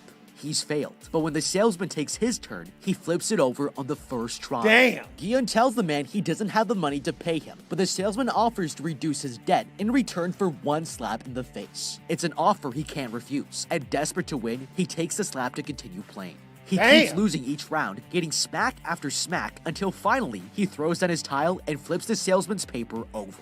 Gyun has just won 100 grand for playing a children's game, but it's not as innocent as it may seem. Okay, first of all, let me just say that this guy here needs to be careful, because if any of these trains are going to Busan, then he's going to instantly regret it. Now as for Gyun here, accepting this game was a terrible idea. This man can't stop himself from gambling with money he doesn't even have, and against someone who walks around with a dakji in his suitcase and is clearly better at the game than him. Anyone with a brain wouldn't take that bet, but once Gyun realizes that it's free money and only requires a slap in the face to keep playing, he doesn't stop to consider that this whole situation is suspicious as hell. Bruh, I ain't even gonna lie, bruh. I probably would've took that bet too. Yeah, I mean, why not? Ain't got shit else to lose. Look at this guy's outfit here. This man is strictly on business, and since he approached him with such a specific agenda, it tells us he already knew that Gyun is a degenerate gambler and is targeting him for some hidden reason. This salesman gave him every possible chance to make sure he's won some money from him, and nobody tries that hard to lose money unless what you're getting in return is much more valuable. Gyun was too greedy to recognize any of these warning signs, and the man let his emotions get the better of him. Now, none of this guy's suspicious behavior matters if you had a proven strategy to play and win. Dakji is a game that Korean school kids play, and it's so popular that the game is even televised for mass entertainment. But it's not the strongest player who wins this game, it's the smartest and most coordinated. If you look at this player here, he manages to flip the paper in one try, and that's because he used the most surface area to make more contact with the other paper. If you can strike the target with the flat side of your Dakji paper, then the momentum will be transferred and carry the paper up on the bounce so that it flips over. This might seem counterintuitive, but it's just plain physics. And you can see this player was not successful because he was trying to use the edge, which is not a winning strategy. If Gyun here had known the best way to play this game, he could hustle this businessman for all his cash and walk away without having to get slapped in the process. Shit. Now, even though he won, this one victory will soon lead the gambler to playing 6 of the most terrifying death games you could possibly imagine. Bro, I and can't instead get of a just slap slapped in the face cheek, like he'll that, soon y'all. be gambling Can't with his even do it. life, but you don't have to. Gyun here collects his winnings, and the salesman tells him he can win more money playing other children's games, but he turns down the offer. That's when the salesman stands up and reveals he knows the exact amount of money Gyun owes to loan sharks and that he'll be killed if he doesn't pay it back. The gambler asks him how he knows this, and the salesman hands him a business card telling him to call if he wants to join the competition of a lifetime. Gyun considers his offer, but this will be the biggest mistake of his life. Celebrating his newfound luck, he returns back home to have dinner with his mother, but the woman knows the money came from gambling. She tells him that his ex-wife is planning to move to America, and he'll only be able to see his daughter if he has the finances to prove he can care for her. Bruh, man, his grandma a whole hater. Look, baby girl, we just got all this whole spread of delicious foods and shit, and all you could tell me is about how you don't trust where the money came from? Damn. Damned if I'm broke, damned if I'm rich. God damn, bitch. Shit, pick one. Shit. Gyun is devastated, and realizing she's right, he decides to call the number on the business card, telling the salesman that he accepts his offer to play another game. Later that night, he waits outside to be picked up when a van pulls up to the sidewalk. Getting inside, he begins to notice that all the other passengers are asleep, but when the van starts to fill with toxic gas, the gambler realizes he's just f***ed up big time and gets knocked unconscious. When the man opens his eyes, he wakes up to find himself lying in a bunk bed, surrounded by hundreds of others and cots just like him. They're all wearing uniforms with numbers on them, and as everyone gathers in the center of the room, the front door opens, and a team of guards walk inside. This man with a square mask tells them they'll be playing in 6 different games, and those who make it through all 6 games will get a cash prize. This man demands to know why they were brought here, and the guard presses a button, playing a montage of several people being slapped. Shit. Everyone in this room is drowning in debt, Damn, and that's they've all been racist. invited here to win enough money to pay it gonna off. show The a players all line montage up to of me sign getting consent beaten forms the with hell 3 up? clauses, stating that they must keep on playing, Disrespect. that if they refuse to play, they'll be eliminated, and that the games can be ended if the majority of players agree to stop. Damn. Okay. There's nothing more dangerous than a room full of desperate people who have nothing to lose. And that's why the real threat are these players. Yep, that's where sex comes from. Room full of desperate people, nothing to lose. I am so sorry about that to the people I would like to take this time to apologize to all the women I've hurt and peed on over the years. Y'all didn't deserve that. Mostly. Not just the games. From the video that was played, we can see the Dakji salesman use the same trick on everybody. And they've only slap the invited servant, players who are bitch. willing to gamble money they don't have on a game Shut they're up, unlikely bitch. to win. It's textbook psychological manipulation, and it proves this wasn't a game for cash. This was a test that everyone in the room passed, and now they know what we're willing to say yes to, which should scare the crap out of us. Gotta play if for we all hoo-ha. agreed to play for more money, Butt then we can cheeks. be sure that the penalty for losing Butt is stuff. going to be a lot worse than a few slaps. Oh, shit. Now, if you pay close attention to the details of this place, you'll realize that Guillaume here is about to have a really shitty day, because this place looks like a death camp designed by IKEA and Bro, that shit looked like the jail I was in when I was younger. I mean, like, I was in, you know what I mean? I went to jail. I was in jail for like 3-4 months. It's out here in Las Vegas, the CDC, where they let you out right behind the Silver Nugget downtown and shit. But the bunk beds was set up just like this. This crazy story, bro. I had to fight this one inmate. He tried to rob my bunkie. He wasn't trying to rob me. He was trying to like hold him out of his shit. Like, yo, hey, don't open that up, because it was all on styrofoam. That's where all the food was. Homie was trying to eat his food and shit. Homie was like, no, don't even open that up. Pass that over here. And my bunkie, he was like 120 pounds. You know what I mean? Just turned 18. Got caught from stealing from a freaking department store, following the wrong crowd and shit. So, you know, I don't know. I got a thing with bullies. I don't like seeing people bully people that they know can't fight. I don't like that, because I had it happen to me a lot when I was younger. I have to tell that story like on my gaming channel where I share all my stories at. But man, that shit was mad funny though. But the dude who did it, he was supposedly like a gangbanger. He was a black dude, do-rag on, supposedly a gangbanger, man. But that nigga was a female. Like, he ain't really want no smoke, man. He was mad feminine when it came to, you know what I mean? Cause like I pulled his card. I was like, yo, like, you know what I mean? Cause I'm gonna have to share that story one of these days, man. them. Even refugee camps don't stack their bunks 6 beds high, and everyone is given a uniform with a number instead of their name, so their identities have been stripped from them, and it's an immediate red flag that this is going to become a death game. If prison rules apply here, then there are 455 other people who might kill you to get ahead, and it won't matter what game we're playing. The best strategy right now is to lay low, stay quiet, and observe our surroundings to gain more information to make sure we have a competitive advantage. A key thing to notice here is that these guards have different shapes Bro, you on their better masks, gang but this up. could indicate different work roles. Gang, the gang. circles could be workers, and the square mask could be a manager of some kind.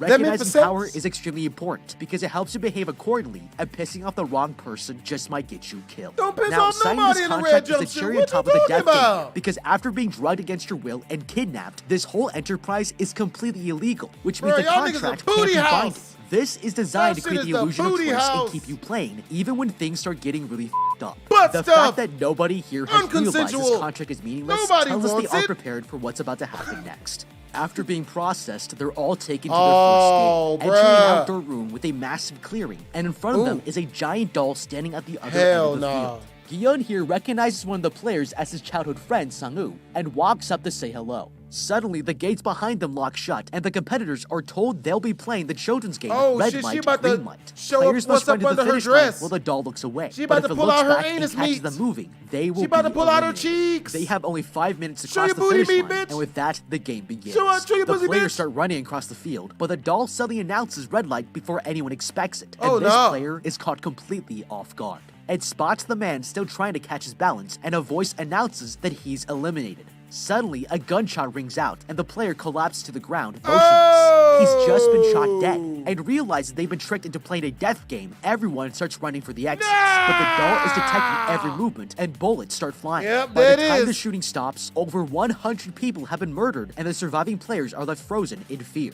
The doll turns its head back, announcing its green light, and the better group get that starts shit moving together. again, determined to make it out of here alive. know why he hiding Using behind this the other guy like a dude. shield, this girl cleverly falls behind another player to hide herself from the doll's sight. It's the same girl who stole the gambler's money earlier when he was running from the loan sharks, and without hesitation, she pulls the man down to launch herself ahead of the pack. Guillaume here tries to move forward, but he's grabbed by an injured player who begs him for help. No. One wrong move, and he's going to I'd get have him kicked shot. this nigga in But his luckily, the face. doll No, turns back not around just me, in bitch. time, and he breaks out of the man's The grip. fuck? There's now 1 minute Not me, left, ho. and the players are finally starting Yeah, to reach the finish line. bitch. The man is only a few meters away from beating this game, but just as he takes a step forward, he trips over a dead body. He's about to fall on the ground, but another player saves his life, holding him up until the doll announces green light. With only 3 seconds on the timer, Guillaume jumps through the air and finally makes it across the finish line. The remaining players who haven't crossed are all brutally shot to death, and the survivors look up to notice a massive roof close overhead. They have no idea they're on a private island in the middle of nowhere, and the only way out of here is to win.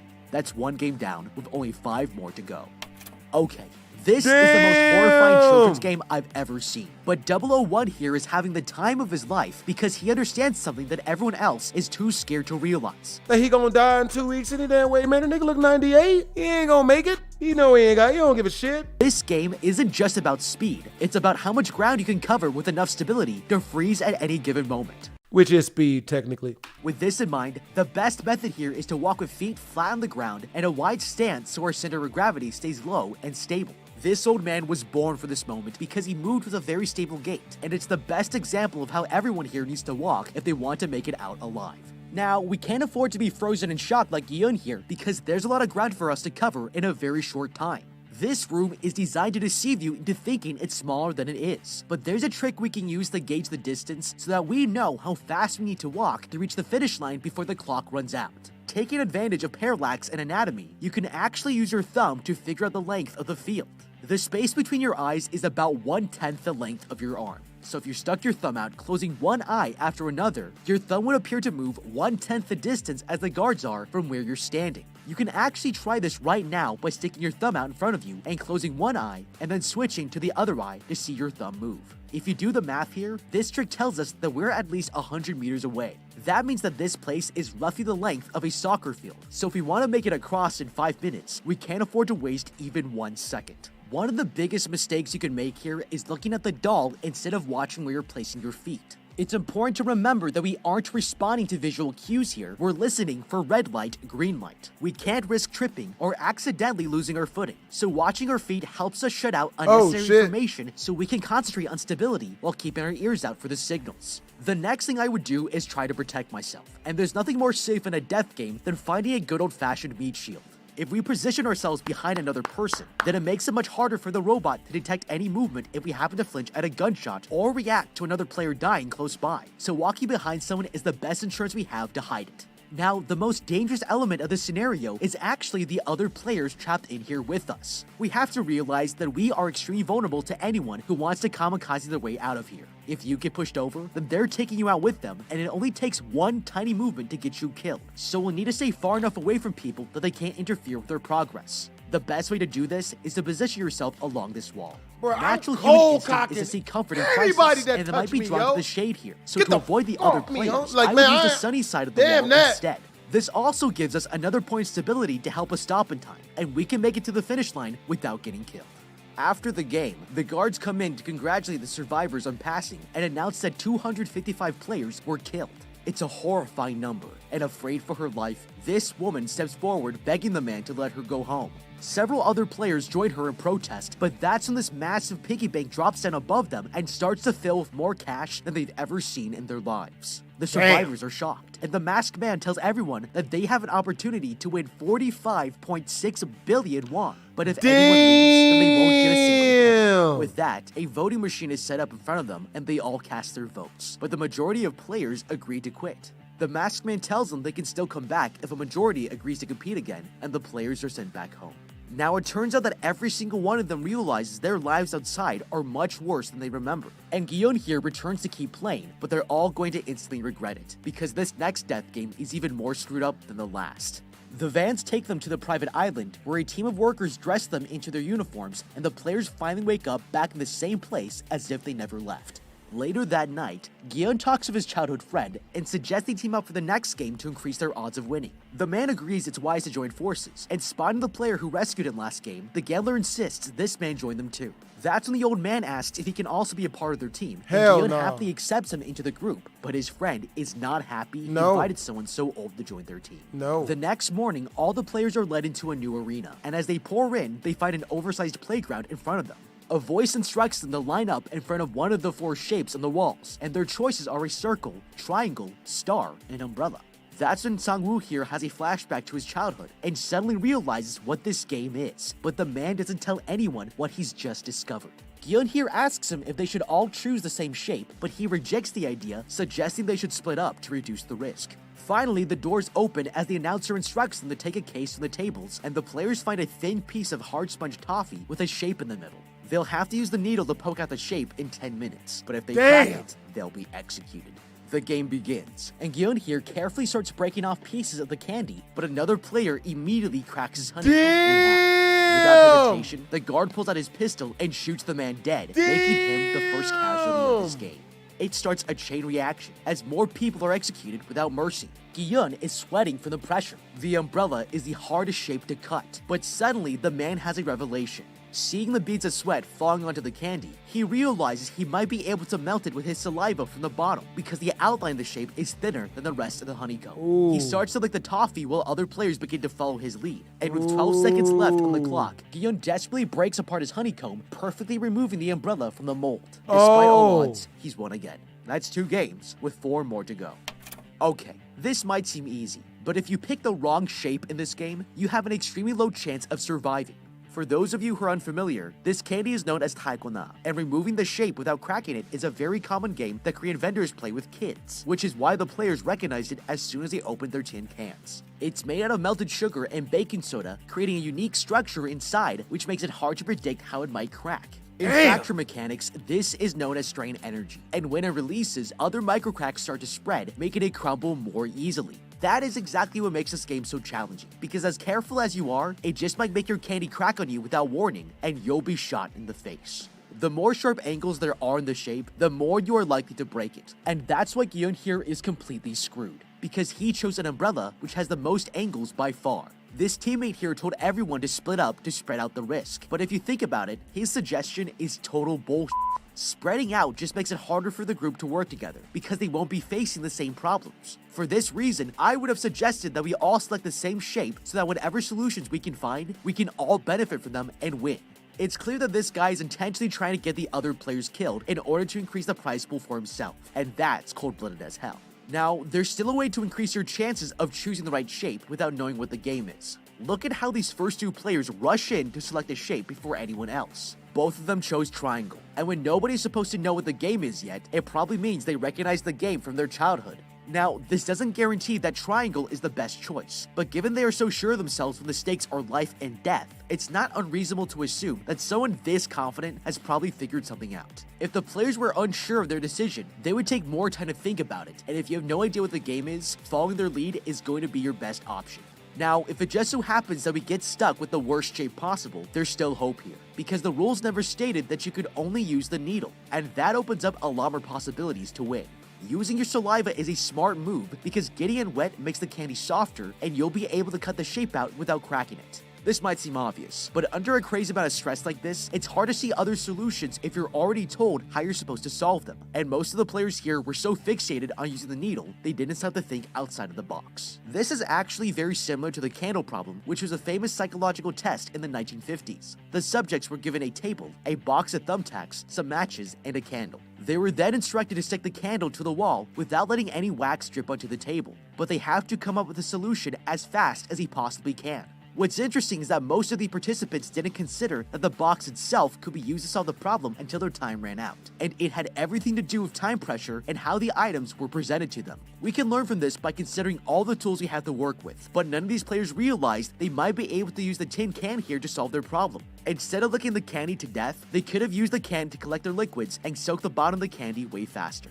All the players go back to the main room where the results of the second game are announced. 79 people were killed with 108 left standing, and that's now 34.8 billion won in the bank. Later, the players will gather for lunchtime, but when the last of them walk up to get food, they're shocked to find there's nothing left. Angry, the man yells at the guard for being unfair, but suddenly this girl stands up and points across the room, telling everyone that these players here cut the line to take seconds. The man walks up to the gangster and tries to pull the water out of his hand, but he's overpowered and the bottle shatters on the floor. Furious, this guy slaps him to the ground and starts beating him to death as the guards do nothing to stop him. All of a sudden, the scoreboard announces another player has died, and the total cash prize goes up by 100 million won.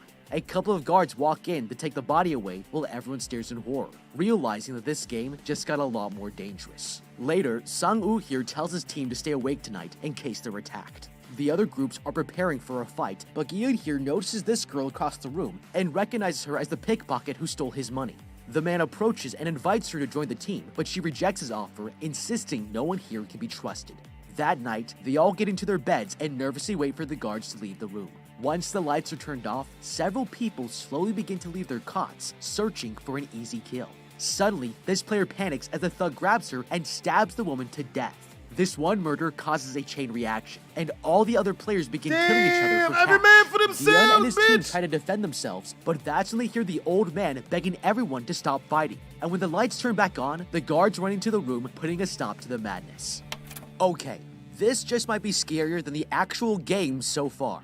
There are no rules or restrictions here, and when you're literally worth more dead than alive, everyone in this room has a motive to kill you. Now with that said, this is actually the best thing that could possibly happen. Yep. There were a total of 27 players who died in the chaos, and while those are better odds than any of the death games so far, this wipes out a lot of the competition that we would otherwise be facing in the next challenges. All we have to do is survive the night, and the other players can kill each other off for our direct benefit. The best strategy here is to run to the corner of the room and defend your position with a group of friends. This might seem counterintuitive, but when it's completely dark and you can't see who's coming for you, being cornered in like this leaves you with only 90 degrees of vulnerability. And that's much better than being in the middle of the room where you would have a full 360 degrees to be attacked from. If you don't have a group, then we should be hiding under one of the bunk beds as soon as the lights go out. The killers won't be able to look for anyone in hiding because it's too dark to see. So this just might be the only time I'll ever tell you that hiding under the bed is a good idea. And hey, I don't mind being called a coward if we end up outliving everyone else as a result. The next morning, all the players wake up, but Gyun here notices how tired the old man is and finds out he stayed up all night watching over the team in case someone attacked them.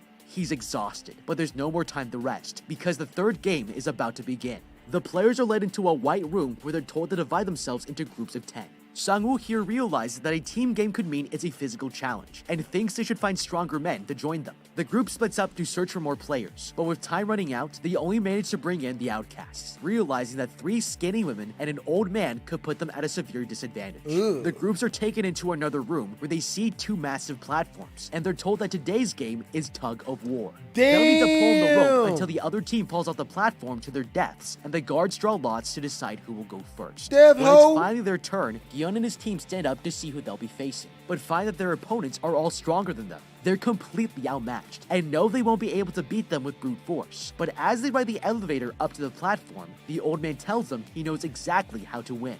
Gyun takes a position at the front to act as a leader, with the strongest player at the very back. The group stands on alternating sides with their feet pointed forward, and as soon as the game begins, they all lean back as far as they can, using their whole body to pull on the rope. With this technique, they're able to get the advantage within the first 10 seconds and tug the other team closer to the edge, but it doesn't last for long. Their opponents gain their second wind, and the group loses their footing as they're dragged closer to the edge of the platform. But that's when Sang-woo here has a brilliant idea. He yells at everyone to take 3 steps forward at his signal, and with no other plan, they do as he says. The group steps forward, knocking the other team off balance, and it sends them tumbling to the ground. Now with the advantage, Gyun's team is finally able to pull the others off of the platform, and as the blade cuts through the rope, the players collapse, just happy to be alive. That's now 3 games they've won, and there's only 3 more to go. Okay, for anyone who's picked last in gym class, this one has got to bring back some painful memories. That because sucks. it's immediately clear that the biggest and strongest players are going to dominate in this game. If you're weak or old like these guys, you're at serious risk of getting your whole team killed. Now, I'm not going to say that they won just because they had plot armor, but if I were them, I'd be looking for every possible way to cheat. Because of the players we have, it's going to be our best chance at surviving. Now, the truth is, this isn't just a children's game. Tug of war used to be in the Olympics from the years 1900 to 1920, and to this day, the International Olympics Committee still recognizes it as an official sport. If this seems like trivial information, I assure you it's not, because unlike silly children's games, an official sport has tons of rules, with governing bodies to make sure that the game is being played fairly. The reason this is important is because these rules are created to prevent teams from gaining an unfair competitive advantage. Oh, shit. Now, if that doesn't put a smile on your face, then you're not paying attention. Because in a death game like this, unfair competitive advantages are everything we could possibly want to stay alive. In a death game, official sport rules are basically a gift-wrapped instruction manual that for how Keanu to Reeves? cheat and win. Because the workers are not going to be holding a training camp on proper tug-of-war techniques, and there's no referee on this platform. If we know what the official rules are, then it's reasonable to assume that we can break them without getting punished for it. The first rule I would break is called locking. This is usually done by placing your elbow behind your thigh, and it locks up any back and forth movement in the rope. Normally in tug of war, your hands are the only point of contact with the rope, and it means that your arms are doing a lot of work. But locking helps you easily use your entire body's weight to pull with, and this rule break makes it much harder for the other team to win. Another form of cheating is for the player in the back to use what's called an anchor grip, where they wrap the end of the rope around their torso. This allows the last player to concentrate on using his full body to pull without even needing to place his hands on the rope. There are tons of tug-of-war rules that we can break here that will give us an unfair advantage, and it's the best way for a team like this to win no matter what. Now, real. if we're about to lose, we're going to need a Hail Mary tactic. And the best thing we can do is to have the whole team shift to one side while the player in the back ties the rope to this metal bar here. This doesn't violate any of the rules stated by the square mask, and if we keep pretending to pull while letting our arms recover, the other team will have no idea we're cheating and they'll blow their muscles out. These anchors can also be used as footholds instead of relying on the friction of the floor to push off of. The next morning, the players are brought to another room where they're given instructions for the next game. They will need to pair up with one other person, and they have 10 minutes to find a partner. The players immediately start looking for anyone that'll help them win, but Guillaume here notices that they're all ignoring the old man. Approaching him, he reaches out a hand offering to be his partner, and the two join up. By the end, the only person who doesn't have a partner is this woman. And with an odd number of players, everyone else leaves for the game, while she's dragged away by the guards. Inside the arena, the players are led through a room that looks like an old Korean neighborhood, and are each given a pouch filled with 10 marbles. The old man tells his partner that he was good at playing with them as a kid, but makes him promise to be ganbu, best friends, if he wants a chance to survive this game. Suddenly, an announcement tells the players they must use the marbles to play a game of their choice and take all 10 of them from their partner in order to win. Sang-woo here decides to play a game of odds or evens, and his partner has never played before. But after only a few rounds, Ali here manages to get the better of him, winning all but one of his marbles. The man is devastated, and he begs his partner to help him survive, asking for one last chance to play against the other teams to take their marbles instead. His partner decides to trust him, and that's when Sang-woo asks for the man's pouch. Placing it under his jacket, he secretly switches it out with his own before stripping his shirt to create a sling. Hanging his pouch around the man's neck, he tells him to go searching for others to play against, and the man leaves. With his partner gone, he puts his last marble in the full pouch he stole and hands it over to the guard, becoming the winner. It's a filthy trick to play, but he did what he needed to survive. Meanwhile, Guillaume plays against the old man, cheating in each round until he's down to one less marble. Realizing he's about to lose, he decides to surrender to his best friend, and Guillaume breaks down in tears. With all 10 marbles, he walks away the winner as the old man gets killed, and with 4 games down, there's only 2 more to go. Okay, this death game has a lot more possibilities than any of the other challenges, because for the first time, we get to choose how we want to play. Now, the danger here is that there's only 30 minutes on the clock, and if your partner refuses to continue, you'll run out of time before you've won all their marbles, which Can't you just beat them up and take their marbles? Like, isn't that a way to... will get you killed.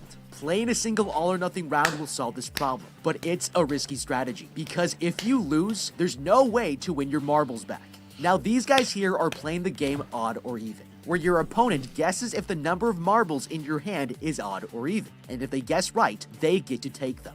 Winning this game is based on pure chance, and for someone as smart as Sang-woo here, he should have realized that this game would give him no way to use strategy to gain an advantage. Instead of games of blind luck like this, we should be looking for something that your opponent thinks they can win, but that you know you can win. And for that, there's nothing better than an ancient Chinese game called Nim. This game has been around for centuries, but what makes it special is that there's actually a proven strategy to guarantee a victory. If you're not familiar with the game, this is how to play. First, we combine our 20 marbles together into a shared pile, and take turns removing either 1 or 2 marbles at a time. Whoever removes the last marble gets to keep all of them and wins the game.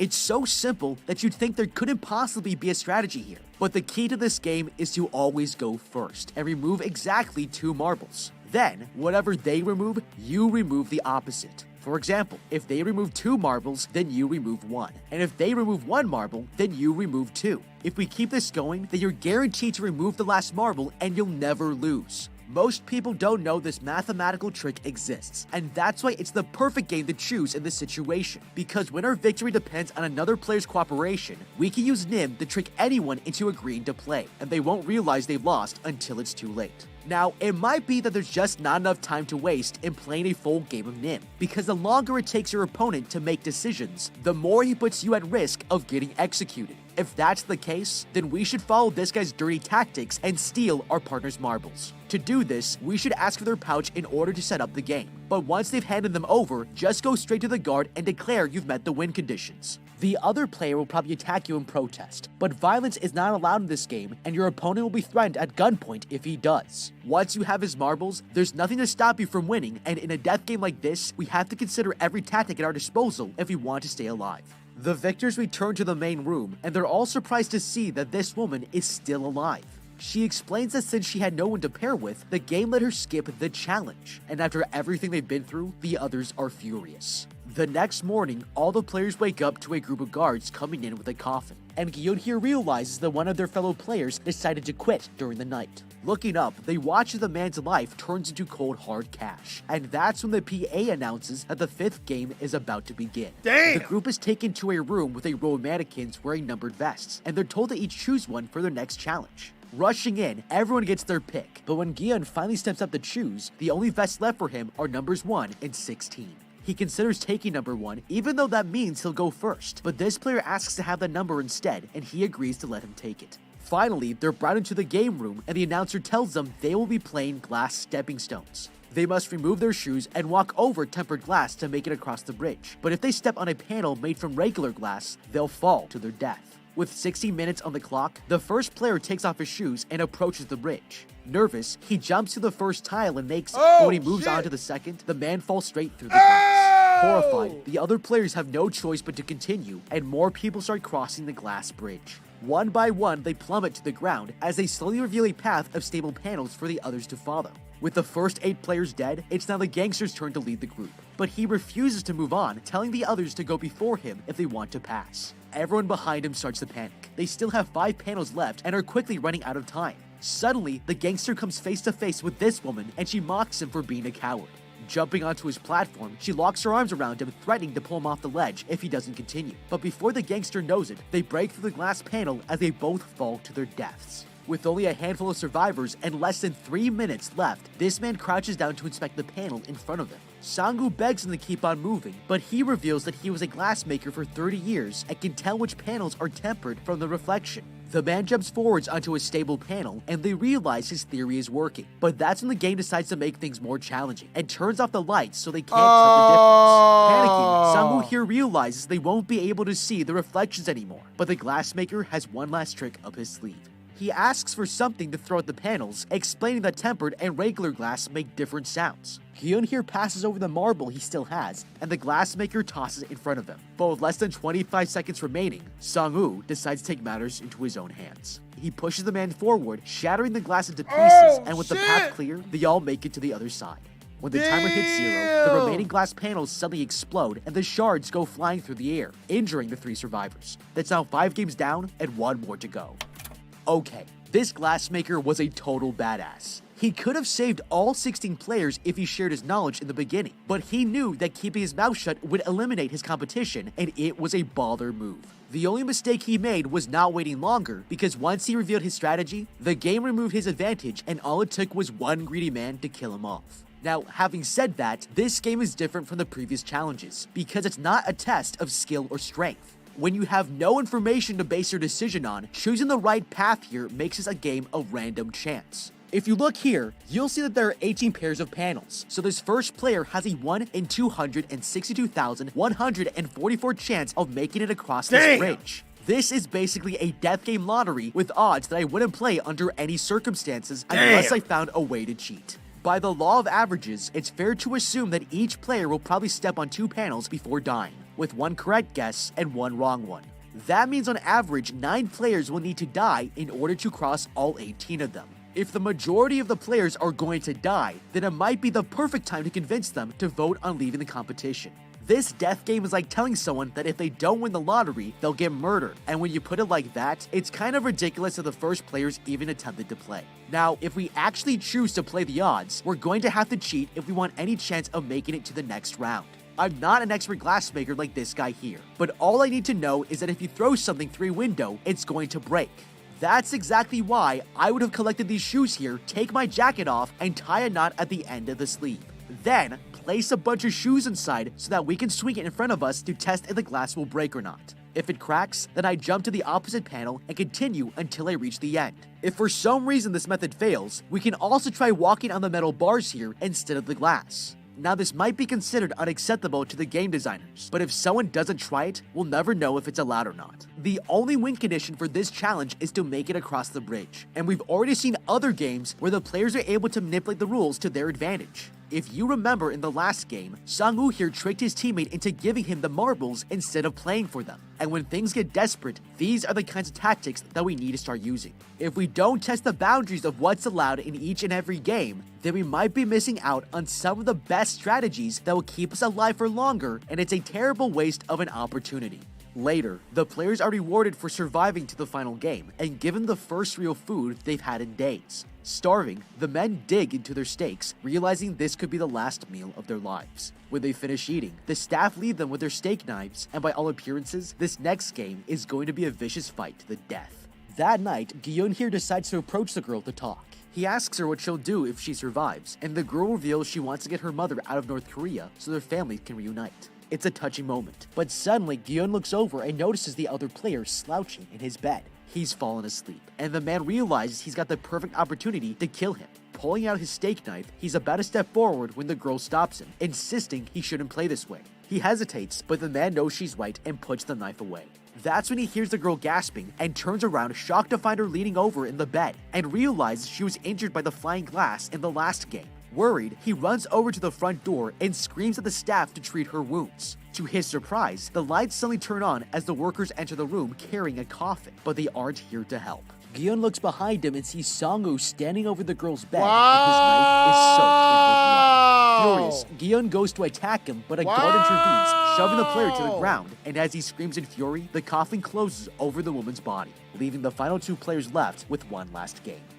Okay, this was devastating, but we all should have seen it coming. Sang-woo here has managed to stay alive because he's the most cold-blooded player in the game, but that's why he was 100% correct to kill this woman. He realized that with 3 players left, there was a huge risk that if the others banded together, they would have a majority. Using the 3rd clause of the contract, this will let them force a vote to quit the game, and he wouldn't be able to stop them. If it were me, I wouldn't let that happen under any circumstances because we've come way too far to give up now.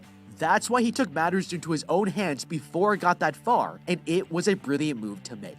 Now to be fair, this girl was already bleeding out, and was simply not strong enough to compete in the next game. Her only options were to kill the men during the night, or to force a vote and return back to the mainland. Both of these benefit nobody but herself, and Gi-yeon here seems to keep forgetting that he's a finalist in a f***ing death game. Sang-woo just did him a huge favor and wiped out 33% of the competition, so as heartless and cold-blooded as it was, the man did exactly what he had to do.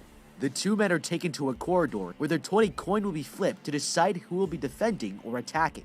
Picking triangle, Gyun here wins the toss and chooses to play offense before the players are finally told that for the last round, they will be playing Squid Game. As the attacker, Gyun must enter the squid-shaped court and tap his foot inside a circle on the other end to win. The defender wins if he manages to toss the attacker out of the court, but any kind of violence is allowed and the last person standing will be the winner. Suddenly, the sky goes dark and it starts to rain as the two players take their positions. Determined to get vengeance for the girl, Gyun here walks towards his childhood friend and starts swinging his knife, but the other player manages to get him in a chokehold. The two men go at it, and as the players get locked into a wrestling match, his opponent picks up his knife before stabbing Gyun deep into the thigh. He kicks the other player away from him, but with his injuries, he can barely defend himself. The man walks up to him and tries to end his life, but Gyun won't give up, catching the knife at the last second and bites his ankle, forcing the man to back off. Exhausted, he climbs over his friend and beats him into the ground. Song-woo is too weak to continue, and even though he has the perfect opportunity to kill him, Gyun spares his life. Getting onto his feet, he asks the guard about clause number 3, and if they are still allowed to end the game if both players agree to quit. He then offers a hand to his friend, telling him they can both go home, but the man decides to sacrifice himself, letting Gyun win by default. He's completed all 6 games and earned 45 billion won, but has just lost his friend in the process. Hey, what, your friend? Song-woo took the honorable way out, but to be fair, this guy had it coming to him because he was just about the worst childhood friend you could ever ask for. First of all, he tricked Gyun into picking an umbrella in the second game, knowing that it might get him killed. And he also stole his other teammates' marbles, which was downright disrespectful. Now, having said that, we cannot get emotional like Gyun here, because this kind of behavior will backfire on you quickly. He's furious that Song-woo killed the girl, but it's distracting him from his priorities of staying alive and finding strategies to win this last game. Now, if the man had kept his cool, he would have noticed that on the walls of the room were images that told him exactly what the next game would be. These pictures have been here the whole time. And if Gyun had noticed this drawing of the Squid Game court with only 2 players inside, with that kind of evidence, all you need to know is how to play Squid Game to figure out what tactics will give us our best chance to win. So let's break down how this game actually works. First, there are 2 sides, an offense and a defense. The attacking players begin the game by trying to run across the court here while the defender tries to stop them. If they succeed, the game enters stage 2, and the attacker must run through this narrow gap and break the defense, but only wins by tapping his foot on this tiny space. Lastly, if he gets pushed out of bounds by the defender, then he loses. Now that you know the rules, imagine if you're the attacker trying to run through this gap. Except this time, the defending player here is holding out a steak knife. This is why choosing to play offense is a terrible strategy, because they're actually not playing Squid Game at all. They're playing a new game called Kill Your Childhood Friend. Yeah, that's real. The fact that they are both given steak knives completely changes how we should be thinking about this. To put it another way, if sumo wrestlers were allowed to use steak knives in competition, they would have to completely change their regular strategies in how to play and win.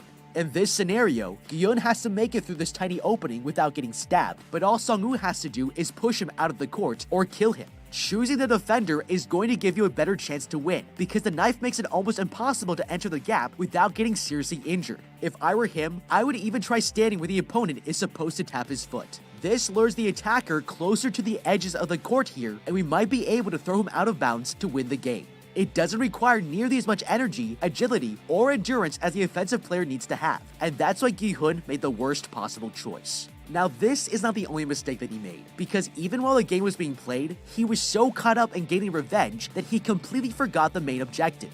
This man had several opportunities to run through the gap and tap his foot on the circle to win, but he completely ignored it and continued fighting. It's the same problem he had at the beginning with the Dakji player, because when he finally won and flipped the paper, he was so caught up with his emotions that he wanted to return the slap and forgot that he was playing for 100,000 won. It's Gyun's worst character flaw, and it nearly cost him his life. He's taken back to the mainland and dumped on a sidewalk with a special debit card as a reward. When he puts it into an ATM, he discovers it's full of the prize money from the death game. Damn. 1 year later, Gyun here is miserable and hasn't touched any of the money he won. But as he's sitting on a riverbank, a woman asks him to buy one of her flowers before they wilt. He pays for a single rose and she gives it to him, but then he discovers an envelope was attached to it with a pink ribbon. Opening it, he finds out it's a Squid Game business card from the old man, inviting him to a reunion in the city.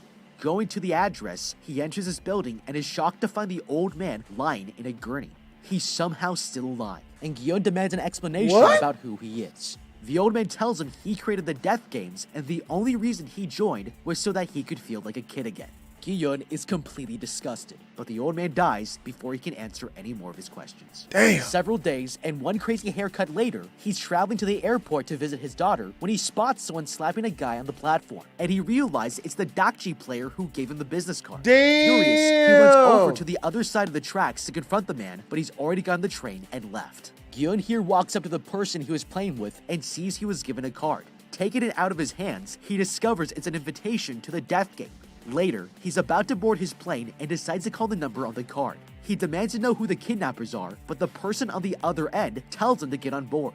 That makes Gi-yeon furious, and he turns back around, deciding to stop the Squid Game before more people get hurt. But what do you think? How would you beat Squid? Shit, that's rough. What would you do, yo? You know what I mean? Like, would you play the Squid Games? Would you kill your homie who killed the woman that robbed you of all your money in the beginning of the whole game? Like, what would you do? I don't know what I would do, man. I don't even know what I'll do, yo. I mean, you know, I've already been in a lot of do or die situations because of my upbringing and where I grew up at, and like the schools I went to and the environments and all of that whatnot. So like, if I'm put in a situation where I've got to kill, like it wouldn't be that big of a deal, honestly. I've never killed, man, but I've gotten kind of close. I've gotten close twice. And one thing I'll tell you is it's nowhere near as glorious as they try to make it seem like in the movies and the cartoons and shit.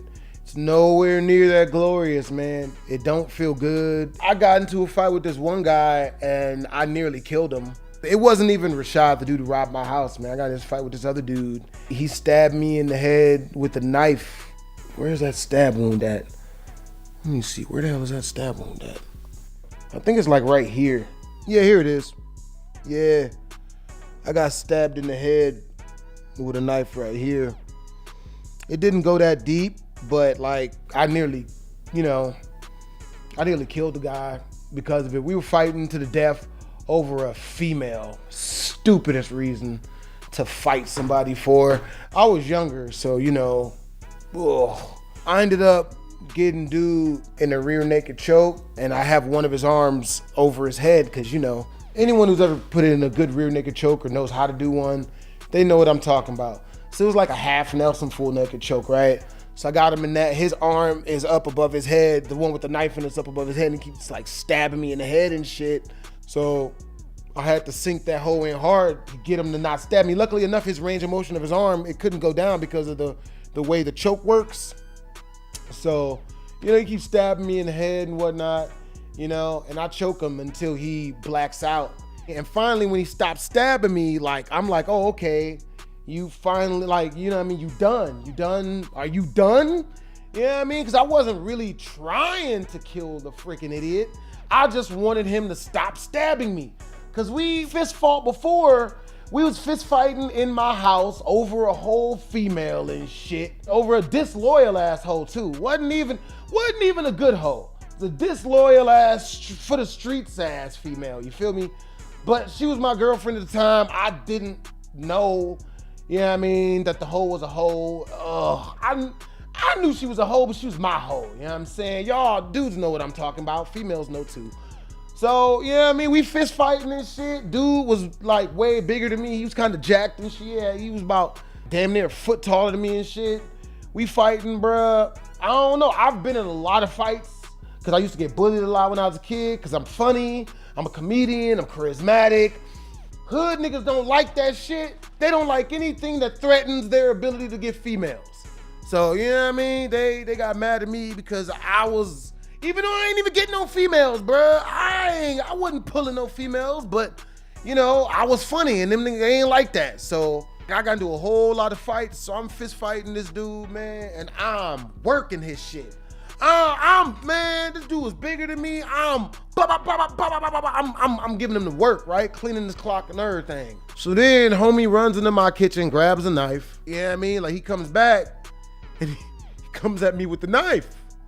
And I don't know what happened. I don't know how, but somehow I was able to get around him, get to his back, and put him in a rear naked chokehold, and he started stabbing me in the head with the knife. So, I gripped the hold on him real hard, I choked him out until his hand finally went limp and he stopped stabbing me. So I let him go, because I wasn't trying to kill the dude. I was just trying to like stop getting stabbed. So homie falls face first onto the pavement. You know what I mean? I let him go. I'm like, all right, you done? All right, we good. I let him go. Falls face first onto the freaking kitchen floor and busts his face clean open. Seeing all the blood, I go over and I start trying to like wake him up. I'm like, oh my God, like, you know, like seeing him not move and blood everywhere. I'm like, oh my God, I just lost my whole fucking life. Like, I remember that going through my mind. Like, I thought that, like, I was like, I just killed this fucking guy. I'm going to jail for the rest of my life over an ain't shit ass bitch, over a female that ain't even loyal. Oh my God. One of the few times I let my emotions get the best of me, and it almost got me put in prison for the rest of my life. So I'm shaking the dude. I'm trying to wake him up. I'm like, yo, wake up, bro. Like, please wake up. Please wake up. Like, and I'm trying to wake homie up.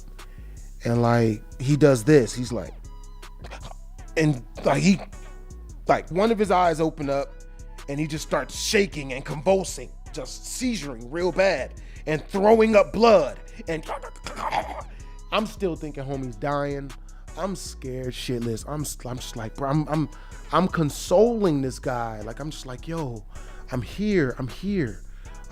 Like, please be okay. Like, I'm here. Please wake up.